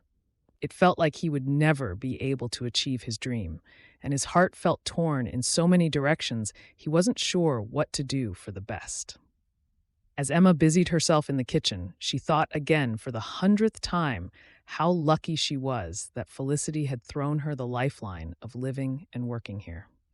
Without her kindness, she knew she would have struggled to honor her promise to take care of Jolene, which had then become her commitment to care for Celeste. She thought back to the moment the midwife had mentioned the orphanage and the visceral reaction she'd had, knowing she couldn't condemn Jolene's baby to the upbringing she herself had endured. Her mind played over the past, making her tremble with the snatches of memories she had tried hard to put behind her. The cold nights, shivering in the dormitory, listening to children crying for mothers they would never know, and the grinding cycle of lessons and work under the spiteful gaze of the owner who never let them forget they were society's outcasts, who should be grateful for every scrap of attention bestowed upon them. The thought of not having Celeste in her life and how close she had come to being taken away left her feeling almost dizzy with distress. She had grown to love the little girl as her own, and she knew she would do anything to make sure Celeste never felt anything other than wanted and cared for. It doesn't matter about not getting married, sweetie pie, does it? Emma picked Celeste up and stroked the silky hair on her head, chuckling as the baby started babbling da-da-da over and over. No, you don't have a daddy for now, she said softly. Maybe we'll speak to Eleanor Booth again once you're older, but for now, a nice quiet life at the Ponderosa is everything we need, Celeste. Emma felt a pang of regret. Not for taking on Celeste, though. In her mind, that was an unexpected blessing that she gave thanks for every night in her prayers. But she couldn't help wondering what it would be like to feel cherished by a husband who loved her and Celeste. A man whose eyes lit up with pride when he came home every evening, who held her tenderly in his arms and showered her with kisses. A man who, Her mind suddenly filled with an image of Jared, and she sighed again. It will never happen, Emma, so don't go hankering for something you can't have. She planted a kiss on the top of Celeste's head, breathing in her sweet baby smell, and smiled as Felicity came in to see if she needed help. Even though part of her wondered whether she had already met and lost the man of her dreams, she knew that she had to put duty before love. As she bustled around the kitchen, preparing a tasty dinner for their guests, she locked her hopes and desires into a corner of her heart where she knew they would have to remain unsaid forever. Felicity stood in the doorway of Jared's office a few days later. "We'll only be gone for a couple of hours, Jared. It's about time I introduced Emma to a few more people in town, and Myrtle's quilting bee is the perfect opportunity." She tied her woolen shawl tightly over her shoulders as she spoke. "Tell Thomas I'll come in this week to settle our grocery bill while you're there." Jared looked up from his desk and rubbed his eyes wearily. "Do you want me to take you in the wagon? That snow is coming down pretty fast now, and I heard Celeste coughing in the night." Felicity shook her head. "I think the walk will do us all good. By the time you get the horse harnessed up, we'll be there, and we'll be wrapped up well anyway." She picked up her basket of sewing and draped a cover over the top before heading to the parlor to check that the fire was topped up with fresh logs. Emma popped her head around the office door. "I've prepared everything for lunch. Ham and bean soup with cornmeal dumplings. If Felicity wants to stay on longer with her friends, I'll make sure I'm back in plenty of time to serve the guests." Jared smiled at the sight of Celeste, swaddled up tightly in a brightly colored shawl so that all he could see was her little face peeking out. "I know you'll have everything in hand as usual," he said. "We get so many compliments about the food since you've been here. I should be thanking you." Emma flushed at the compliment, and Jared felt the breath catch in his throat. Her shawl was a fetching shade of soft green that made her hazel eyes sparkle. He stood up and stretched his back, wishing for a moment that she was staying. Lately, he had taken to lingering in the kitchen while he had his morning coffee, telling her about the history of Blossom Creek and tidbits of gossip about the older families who had built the town into what it was today. Celeste woke up with a start and grabbed at the ribbon on Emma's shawl, pulling it with a gurgle of delight. "She's getting so strong now," Emma marveled. "She can almost lift herself up. She'll be crawling in no time." As Emma gazed down at the baby, a lock of her hair escaped from her braid. Without thinking, Jared brushed it off her face, making her jump with surprise. I'm sorry," he stuttered. "I don't know why I did that." He turned back to his desk, feeling confused by the spark of desire that had shot through him. "I'd better get on with this work. Make sure you're not late back. You're here to work, not socialize," he added gruffly, caught off guard by his feelings. Emma hugged Celeste closer, hurt by his comment. "I only agreed to go to make sure Felicity doesn't work her fingers to the bone," she retorted. "She would spend all day, every day working if you had anything to do with it, and she'll need her friends when you've disappeared off to your new, exciting life." She pulled the office door closed with a bang and hurried after Felicity, not caring about his huff of irritation. It was about time he realized just how devastated Felicity would be when her only son left, even if he didn't want to admit it to himself. Chapter 11. Much to her surprise, Emma enjoyed Myrtle's quilting bee more than she thought she would. Myrtle and her husband Thomas owned one of the mercantile stores in town, and there was nothing she didn't know about Blossom Creek and its inhabitants. Talk soon turned to the upcoming Christmas celebration. "The mayor has decided to make it bigger than ever this year. He told Thomas there's going to be a huge tree next to the bandstand, which the children will decorate. There's going to be spiced mulled wine, roasting chestnuts, carol singers, and even a lucky dip." Her eyes glinted with amusement. "I might even persuade Thomas to stand underneath the mistletoe," she chuckled. "Well, I think it's an excellent idea," Felicity replied. Her needle flew in and out of the fabric in her lap as she added the next piece to her section of the quilt they were working on. "Anything that brings the community together is a good thing, even more so if we can give praise to the Lord as well." Emma let the conversation wash over her. The women had welcomed her as one of their own after Felicity's introduction, and she was grateful for the simple pleasure of their company and the coffee and fruit cake that Myrtle plied on them. The quilts they were making would be donated to families in need over the festive period. It was a charitable act that Emma was glad she could contribute to. The clock struck the hour, telling Emma it was time for her to go. "Why don't you leave this little poppet with us, dear?" Myrtle's face had lit up with delight as Emma had laid Celeste carefully on the rug by her side, where she had happily kicked her legs and played with a little wooden rattle that Thomas had shyly presented her with. "I'll get Thomas to escort Felicity and Celeste back in a little while. It will be a treat for us to enjoy her for a little bit longer, and I know you have to get back to serve the guests at home."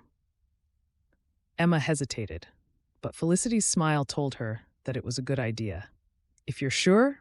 I thought she was coming down with a cough last night, but it seems to have gone now." "Of course, dear. It's nice for us to have a little one to fuss over."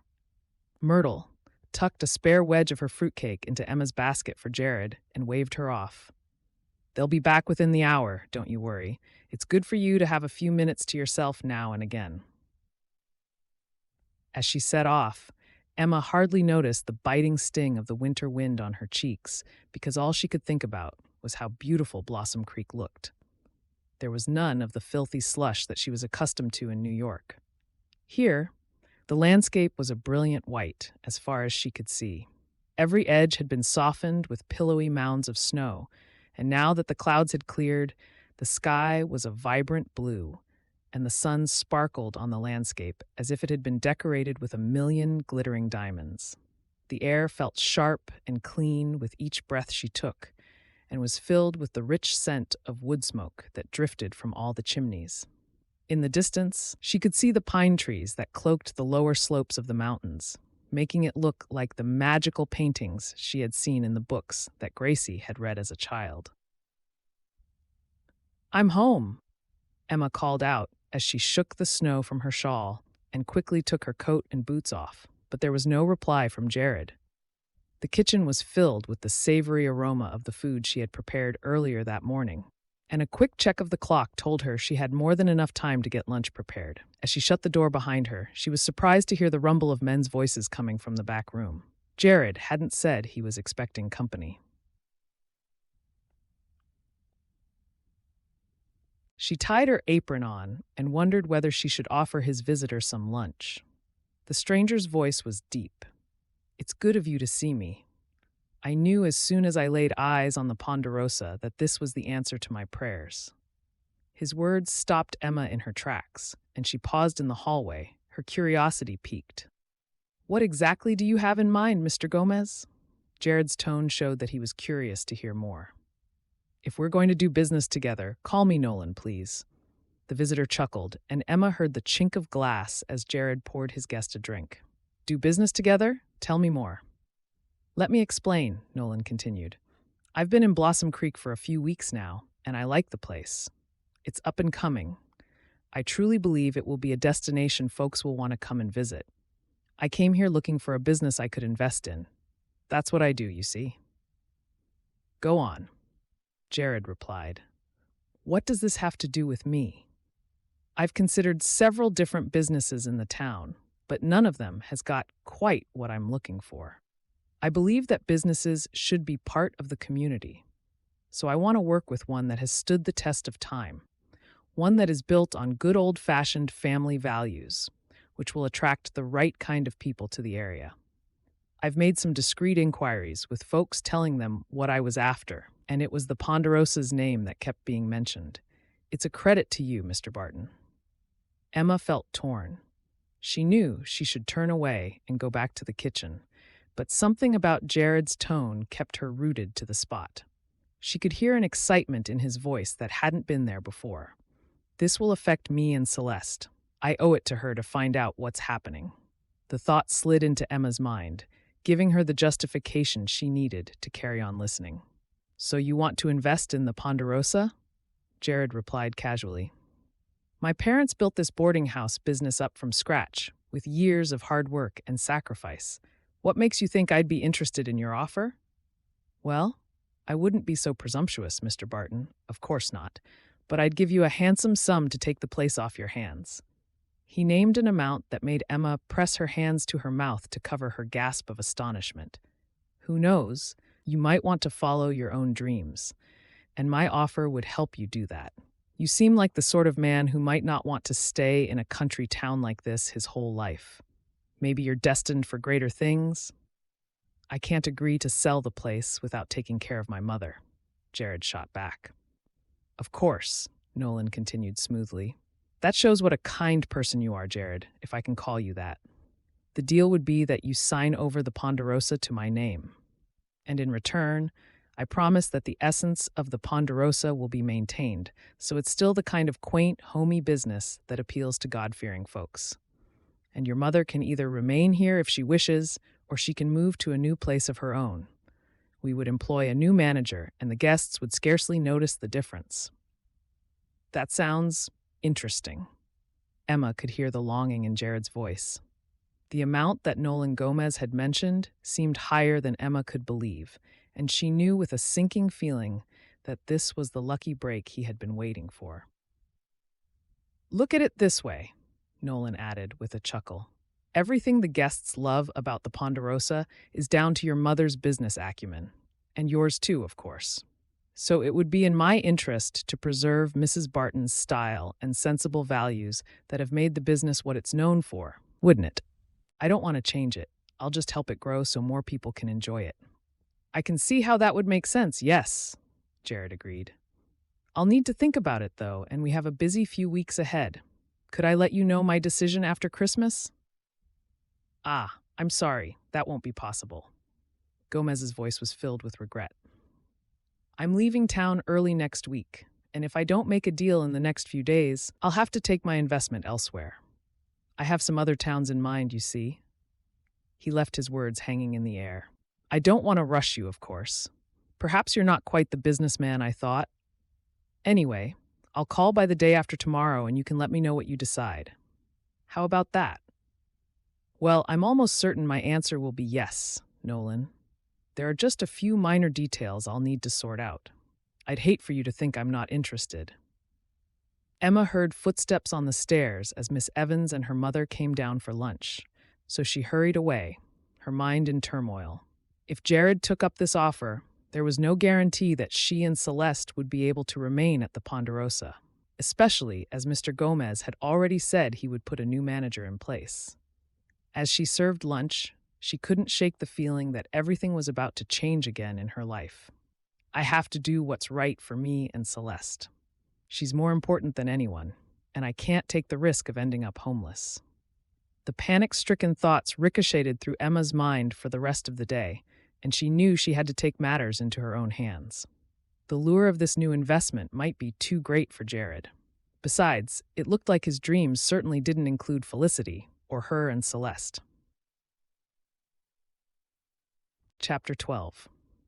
Emma's eyes felt gritty with tiredness as she rose before dawn the following morning. She had hardly slept a wink all night as the magnitude of Jared's decision gnawed away at her. No matter which way she looked at things, she knew Jared would probably never get an offer like this again. And the fact that he had already lost out on Michael Norton's investment would probably make him even more likely to say yes to Mr. Gomez. "What are we going to do, Celeste?" she whispered. "Looks like I'm going to be looking for a new life again, just when I thought I'd found somewhere safe." Emma gazed at the peaceful innocence of her daughter's face as she lay sleeping and came to a decision. 3 hours later, with breakfast taken care of and the house cleaned as gleamingly tidy as a new pin, Emma wrapped her shawl tightly around her shoulders, with the promise to Felicity that she wouldn't be out for longer than an hour. "Take all the time you need, dear. You know how much I enjoy looking after this little poppet." Felicity bounced Celeste on her knee, and Emma smiled as she took in the cozy scene. The fire was crackling in the hearth, and she had already arranged some sprigs of red-berried holly and pine in a vase on the sideboard that gave off a festive scent of resin. "Thank you, Felicity. Your support means so much to me." Emma tried to quash the feeling of sadness that swept over her. Felicity had become more than an employer to her. She felt like a mother figure, and Emma felt a wave of disappointment that Jared would happily turn his back on everything Felicity had worked so hard for. She wished he had taken more heed of her warnings that New York wasn't necessarily the answer to his dreams. But the more she had told him about what it was like, the more he seemed determined to plow his own furrow. She hurried through the streets of Blossom Creek, glancing over her shoulder to check that Jared wasn't around to see where she was going. The door tinkled as she pushed it open. "Emma, how lovely to see you. What brings you here?" Susan Lewis jumped up from where she was sitting next to her sister, Eleanor. "Have you decided to come onto the books of the Happy Hearts Matrimonial Agency after all?" Emma gulped and nodded. "Hello, Susan. Hello, Eleanor. Yes, I think my circumstances might be changing very soon. It's time for me to find a husband and a father for Celeste." Susan made a pot of tea and brought 3 cups into the office, pouring one for each of them as Eleanor took some preliminary details. "I do have quite a selection of gentlemen who are looking for a bride," Eleanor explained. "However, and please don't take this the wrong way, not all of them would be happy to marry a woman who already has a baby." She sipped on her tea and gave Emma a sympathetic smile. "Susan told me about how charitable you were, taking on Jolene's baby, and I must say I admire that in you, honoring the promise you made to your friend. If only everyone was as selfless as you." "It's me who's the lucky one," Emma replied. "I love Celeste with all my heart." Susan pushed a plate of cookies toward Emma. "Poor Jolene," she sighed. "She was such a sweet young woman with her whole life ahead of her. But that's not to say I won't be able to find you a husband, Emma. I just want to manage your expectations, that's all. It might take me a little bit longer to find the perfect match, but I never admit defeat." Eleanor pointed at the swirl of writing making up the sign above her head. "Happy Hearts. I guarantee a matrimonial match, no matter what your circumstances are. And Susan speaks very highly of you. I just know there will be a nice man out there happy to wed such a wonderful woman as you." Her gray curls bobbed as she beamed at Emma. "I had wondered whether you and Jared might hit it off. Felicity had high hopes, but don't let on that I told you." Susan smiled as she popped the last bite of her cookie into her mouth. Emma shook her head quickly. "Oh no, Mr. Barton is my employer. That wouldn't be the right thing to do at all. Besides, well, I can't say any more, just that I know we would definitely not be suited for marriage." She opened her reticule and passed some coins to Eleanor. "If you could find a match sooner rather than later, I'd be very grateful. Time is not on my side." Susan's eyebrows raised with curiosity, but Emma stood up to leave and swiftly tied her shawl back over her shoulders. She knew that news of Jared's imminent departure would travel through Blossom Creek like wildfire once it was made public, but she owed it to Felicity not to spread any rumors or speak out of turn. "Thank you, Eleanor, and you too, Susan. I'd be grateful if we could keep this between ourselves for now." She blushed at the thought that she was paying for help to find a husband. "Of course, Emma, our lips are sealed." Eleanor showed her to the door, glancing at the leaden gray sky which threatened more snow before the day was out. She patted Emma on her arm, and her eyes twinkled with intrigue. "There's nothing wrong with having a helping hand to find the perfect man, dear. Leave it with me. I already have someone in mind, especially if you don't want to wait too long. He's older in years. Gerald Harbucket. But I know he's lonely since his wife died. I shall make it a priority to speak to him about you. He might not set your heart aflutter, but there's something to be said for a nice, safe option for a woman in your situation." Emma hurried back through the streets, trying to ignore the feeling that she might end up in a marriage she would come to regret. What choice do I have? A single mother with a baby? I'm not exactly a great catch. Beggars can't be choosers. She thought back to the other mail-order brides she had seen on the train, young and pretty, with no ties. The gentlemen on Eleanor's books would have their pick of unencumbered women to start their own families, and she realized that most would understandably overlook someone in her position, as Eleanor had tried so tactfully to explain. A blast of wind sent a flurry of snow up into the air, and Emma paused for a moment to adjust her bonnet. Suddenly, in front of her, she noticed Mr. Gomez coming out of the saloon with another man. He gazed up and down the street, then slapped his companion on the back with a loud guffaw of laughter. Emma lowered her gaze and strolled closer.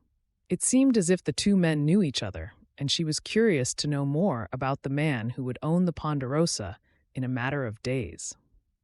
"He swallowed my offer. Hook, line, and sinker, Dominic. There's nothing to worry about."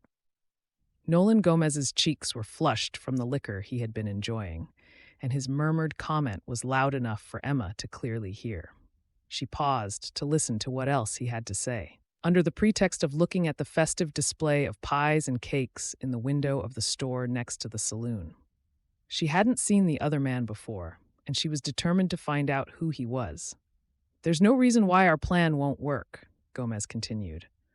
"Mr. Barton is desperate, I can tell. He'll sign the papers, and I'll tell him the money will be released the following morning. By then, we'll both be long gone." His friend chuckled. "I already have Mr. Moulton lined up to buy ownership from us the following day. By the time your gullible fellow realizes what we've done, Moulton will already own the Ponderosa boarding house, and he won't be able to do a thing about it." "So what exactly does he have planned for the place?" Gomez asked his friend. "He owns a string of saloons and gambling establishments, Nolan, and he's told me that the Ponderosa will be the next one on his list." The man chuckled and shook his head. "These country folk, it's like taking candy from a baby. If we weren't going to make a tidy profit from this, I'd almost feel sorry for them." He shrugged and hurried away. "Always a pleasure doing business with you, Mr. Webb." Nolan Gomez tightened his coat and sauntered past Emma, whistling a cheery tune. Emma stumbled through the snow, desperate to get back to the sanctuary of the Ponderosa as fast as she could. The crunch of her footsteps and ragged gasping of her breath was like a drum beat, pounding in time with her raging thoughts. Her eyes were blind to the cheery candles that flickered in people's windows, and the decorations that had started to adorn front doors to herald the start of Christmas. All she could think about was the horrifying secret she had just uncovered.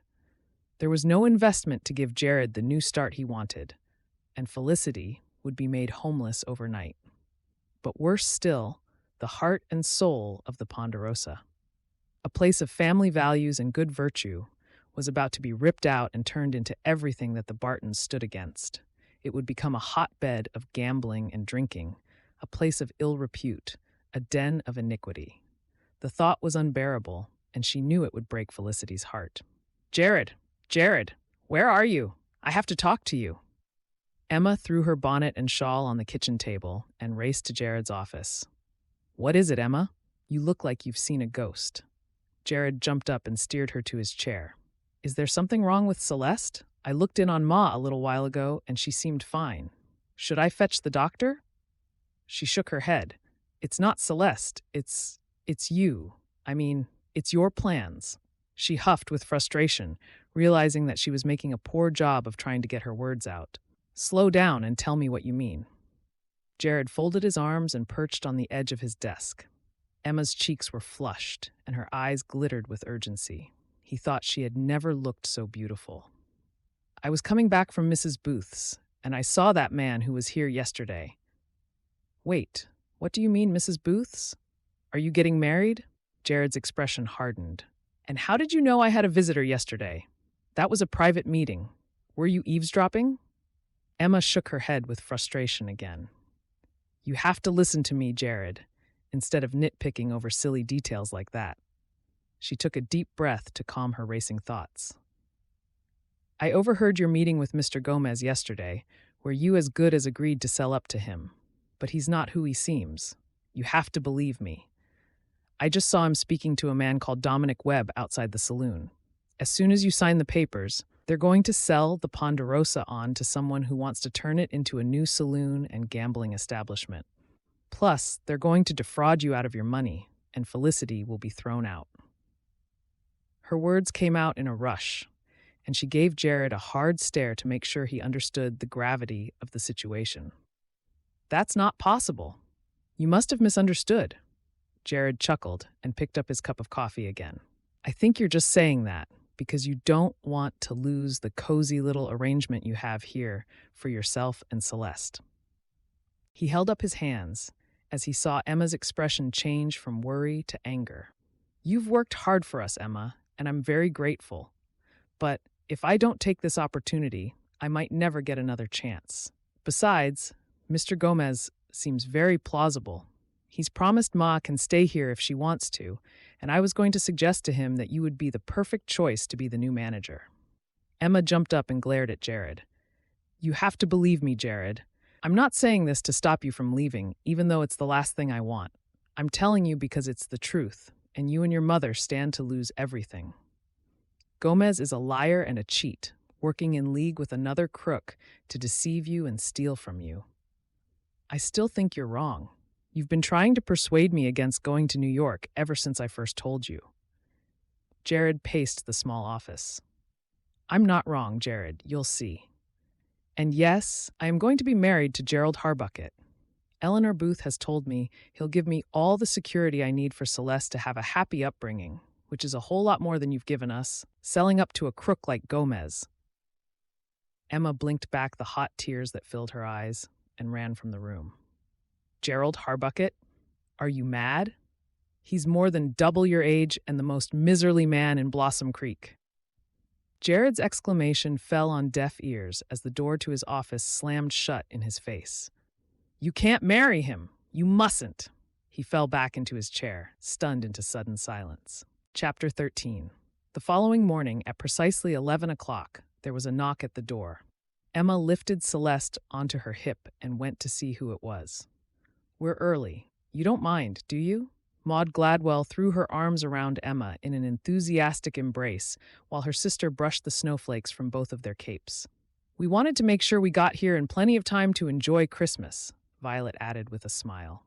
"It's our favorite place in the whole world, and we thought it was better to chance our luck and hope that you'd have a room for us rather than being stuck in New York." Emma grinned at their irrepressible enthusiasm. "As long as you don't mind waiting for me to make up your room with fresh bed linen and towels, it would be our pleasure to have you here early." She took their bag in her spare hand and showed them to the front parlor. "And how is this darling girl of yours?" Violet asked, with twinkling eyes. "We've missed Celeste, haven't we, Maud?" The two women settled themselves by the fire with a happy sigh, exclaiming that it felt as though they had never been away. Under the distraction of the commotion of their arrival, Jared shrugged his buckskin coat on and slipped out the back. He had 2 important visits to make, and he was determined to do them without Emma finding out. He stomped through the snow with his head bent against the wind. "Dear Lord, please help me to choose the right path, for I wish to do what is proper in your eyes. But is it wrong for me to have a dream, Lord? I'm so confused." Jared muttered the prayer under his breath. The time for figuring this out alone had come to an end, and he knew he needed all the help he could get. "Jared, will you be bringing Felicity and Emma to the Christmas celebration in the park tonight?" The mayor's booming question from across the street caught his attention for a moment, but he hurried on without answering, lifting his hat to let the mayor know that he had heard. "That depends on what sort of person I am when it matters the most. Am I the man my parents raised me to be?" The questions rattled through Jared's mind as he entered the office of Sheriff Eli Hudson. 10 minutes later, he tramped down the street again with his thoughts whirring. New York. All that potential, a hotel of his own, with the city's rich and famous clamoring to stay. He paused and looked across at Blossom Creek Park on his way to his next destination. A group of school children shrieked with excitement as they threw snowballs at each other, their breath like plumes above them and cheeks rosy from the winter air. A sudden shaft of sunlight fell on the town, making it look as though every shingle was crusted in sparkling diamonds, and the scent of wood smoke wafted over him. When he reached his next stop, Jared hesitated outside to gather his thoughts. "Can I help you, Mr. Barton?" Eleanor Booth opened the door and beckoned him in. "How's your mother? I've been meaning to call on her." A few moments later, Jared was back outside again. He had found out everything he needed to know. It was true that Emma's name had been put forward to Gerald Harbucket, and he was most interested in asking her to be his wife. "Of course, I'm not really meant to tell you. I'm the soul of discretion, but maybe just this once." Eleanor had whispered. Susan is very fond of Emma, and we both want to make sure she's well taken care of, you see. Would you like a cup of coffee? I'm making some for Maud and Violet. Emma swallowed her feelings of frustration, not quite meeting Jared's eye. He was still her employer, and for Felicity's sake, she was determined to give her all to the business, right up until the moment she had to leave the Ponderosa. That would be nice, thank you. Jared hovered in the doorway, twisting his hat in his hands. Would you walk outside with me for a moment, Emma? There's something I need to talk to you about. His expression gave nothing away, and she nodded curtly. I'll do this and make sure Celeste is happy, then I'll bring your coffee out. She hurried away, and Jared pulled his coat on again and wandered out to check that the horse had enough hay. Here you are. Emma handed Jared a mug of coffee and blew on her own before sipping it. She looked into the distance at the mountains glinting in the low winter sun, like stiff folds of meringue topped with pine trees. Blossom Creek nestled in the embrace of the foothills, and the air was rich with the scents of the festive season as wood smoke drifted up from chimneys and hints of cinnamon and spices wafted from their neighbors, who were all busy baking for the coming few days. Emma gave Jared a sideways look through her lashes and studied him for a moment. His chiseled jaw was clenched, and his usually bright blue eyes seemed clouded by worries. I'm sorry we argued yesterday, she murmured. I've grown attached to the Ponderosa and your mother, but I understand that your dreams lie elsewhere. I guess it wasn't my place to interfere. She sipped her coffee again, enjoying the kick of flavor and the way it warmed her. I spoke out of turn, too, Jared replied slowly. He gave her a weary smile and shook his head. You have a way of seeing things differently from me, Emma. It's refreshing. I speak my mind, you mean? Emma chuckled. I learned at the orphanage that if I didn't stick up for what I believed in, well, let's just say it taught me to notice the little things that matter. Jared nodded and felt a sense of peace come over him. He couldn't remember the last time he had felt that way, and he liked the sensation of knowing that he was edging toward a decision that was the right thing to do. Take Blossom Creek and the Ponderosa, Emma continued. To my mind, this is the perfect place to live. I know it's not your dream, but for me and Celeste, the way we've been made so welcome by everyone, I wouldn't swap that for the world. She smiled up at Jared, pleased to see that his worries seemed to have lifted. Never mind me, chattering on.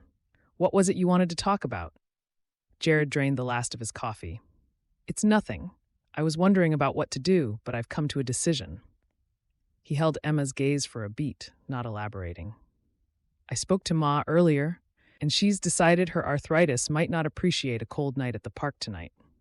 Would you accompany me to the Christmas celebration, if Ma looks after Celeste? The mayor is hoping for a big turnout, and Blossom Creek done up for Christmas is quite something to behold, I promise you. That would be lovely, Jared. Thank you. Let's put our differences to one side and we can enjoy the celebrations before things change. Emma took his empty cup from him and hurried back toward the kitchen. I hope you've got a good voice. I love carol singing, she added, grinning back at him. Oh my, this is so beautiful, Emma murmured with delight as Jared escorted her through the park gates later that evening. In front of them, the huge Christmas tree next to the bandstand was adorned with strings of popcorn, dried fruits, and tinsel, plus hundreds of candles that twinkled in the darkness. I know it is, isn't it? Jared tucked Emma's gloved hand into the crook of her arm and drew her closer as crowds of children darted past, squealing with excitement. He looked at the way the candlelight was mirrored in her eyes and the dusky blush of her cheeks and felt his breath catch. So very beautiful, he murmured, echoing Emma's words. The mayor strode up the steps onto the bandstand as the band members tuned their instruments. Welcome one and all to the Blossom Creek Christmas celebration, he cried, opening his arms wide to gesture to everything in the park. We have a delightful array of food and drink stalls, fairground games, and in an hour we will have carol singing next to the tree. Please enjoy yourselves, and Merry Christmas to you all.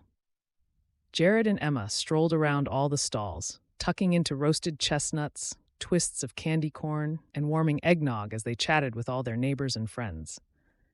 In the background, the band worked their way through a lively rendition of waltzes and festive favorites, making Emma laugh as the children of the town twirled each other in the snow, their colorful scarves flying out behind them. A crackling bonfire sent sparks high into the air, so it was hard to tell where the fire ended and the starlit night sky began. Ah, there you are. Susan Lewis waved and bustled toward them, with her sister Eleanor next to her. "Isn't this just the quaintest way to start Christmas off?" Susan said with a happy sigh. "I wanted to tell you, Emma, I've decided to stay in Blossom Creek after all. Eleanor's agency is growing so fast, she's taking me on to work with her." Jared stood back a little as Susan chatted to Emma until Eleanor Booth noticed and came and joined him. "I'm so happy Susan has decided to stay here," she said, smiling up at him. "Emma seems to be enjoying life at Blossom Creek, too." Jared nodded and turned his collar up against the snow, which had started to fall again. "It suits her and Celeste," he agreed. "My mother used to love Christmas," Eleanor continued. "She was a very wise woman, and we miss her dearly." She gave him a shrewd look. "Sometimes what we want most is right under our noses and in our hearts, Jared. We don't need to look elsewhere. The Lord provides. We just have to open our eyes and hearts to see what He wants us to do." She tightened her scarf. "That's something my mother used to say to us. Maybe you'll find it useful too?" With one final smile, she swept Susan toward the bandstand, leaving Jared and Emma standing in the darkness at the edge of the park. "The stars look so beautiful tonight." Emma gazed up into the sky and laughed as the snowflakes settled on her face. "Susan just told me that the brightest star just above us is called the Christmas star. Usually you only see it in the winter, and legend has it that it's a sign of wonderful things to come.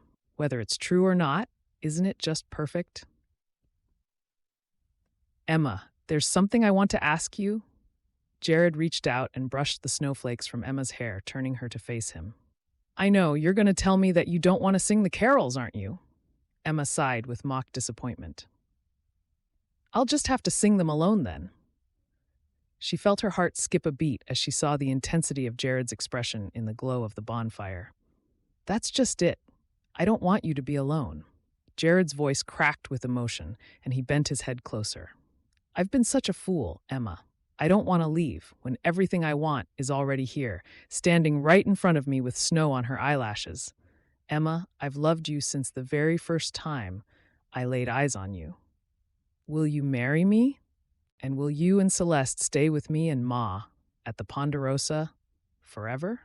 Emma's eyes shone, and she nodded. "I dreamt of this moment, night after night, but I didn't dare hope that my dream would come true.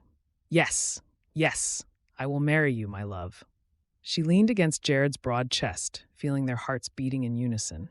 As he pressed his first tender kiss against her berry-red lips, they both felt the love blossom between them, making them dizzy with happiness.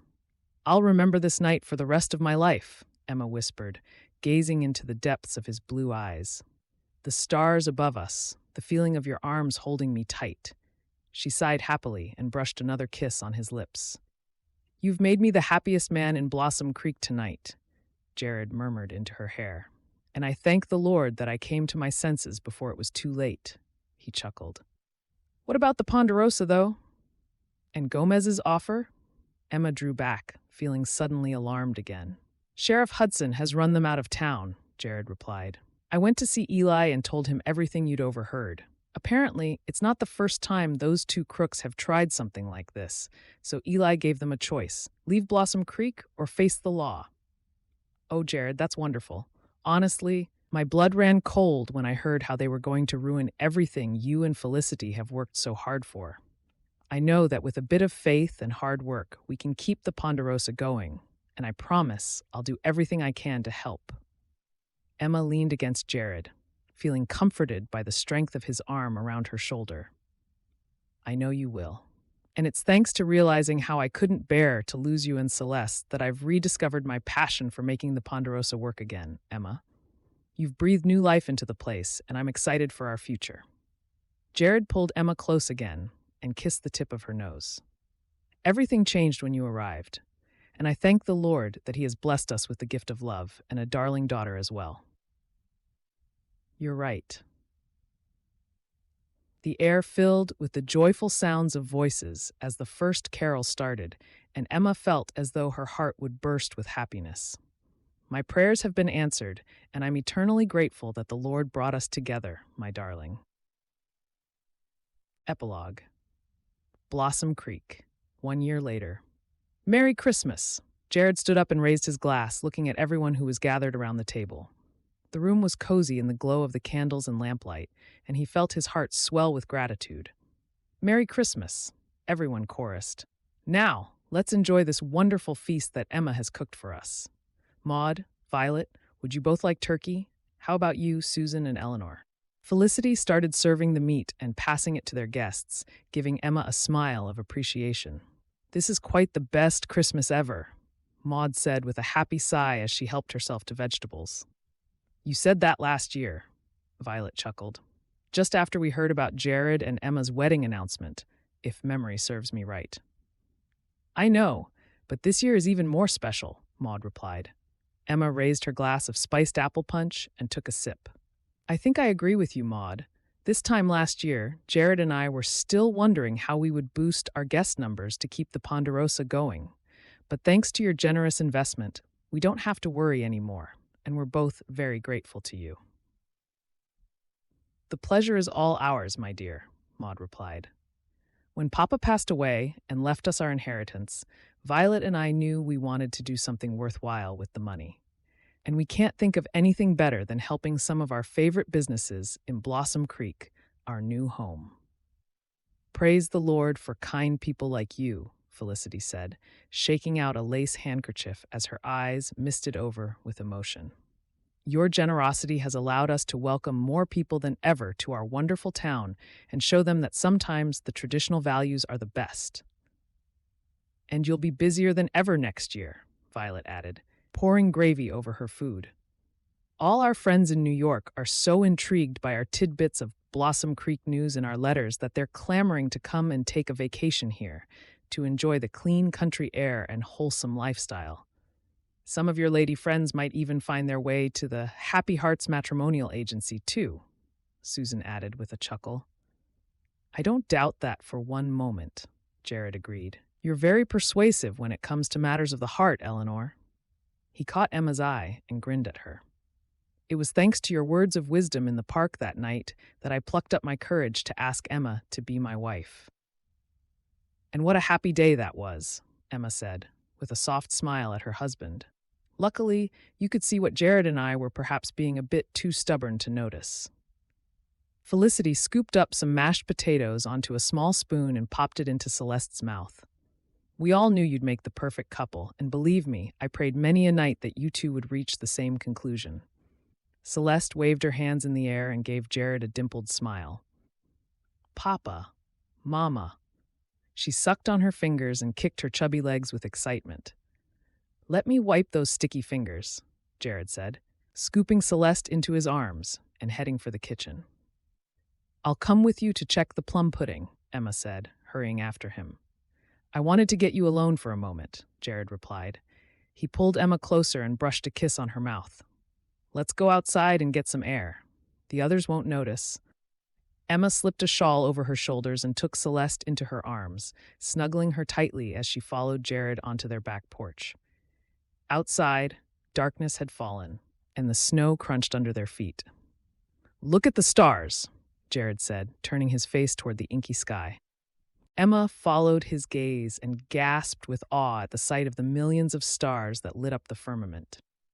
There it is, Jared whispered, pointing to the brightest star that hung low in the sky, just above the church. The Christmas star, our miracle. Emma turned to face her husband, smiling into those blue eyes that held her heart and always would. It was a miracle, wasn't it? She reached up on her tiptoes and kissed him again, over the top of Celeste's silky curls. And there's another Christmas miracle, too. This time next year, we'll be blessed with a baby of our own, and Celeste will be a big sister. Jared whooped with delight. Thank you, Lord. Thank you. He folded Emma and Celeste into his arms, already feeling the faint swell of their unborn baby between them. And thank you for believing in me, Emma. I'll always love you, he murmured, as a shooting star blazed a silvery trail across the night sky above them. The end. Thank you for listening to this free audiobook, and we hope you enjoyed it. Martha Gillcrest writes clean romance stories that sweep you away to when times were simpler with plenty of love and adventure to entertain you. If you enjoyed this story, be sure to like it with a thumbs up and subscribe to this channel. That way, you will always know when a new audiobook has been added for your listening pleasure.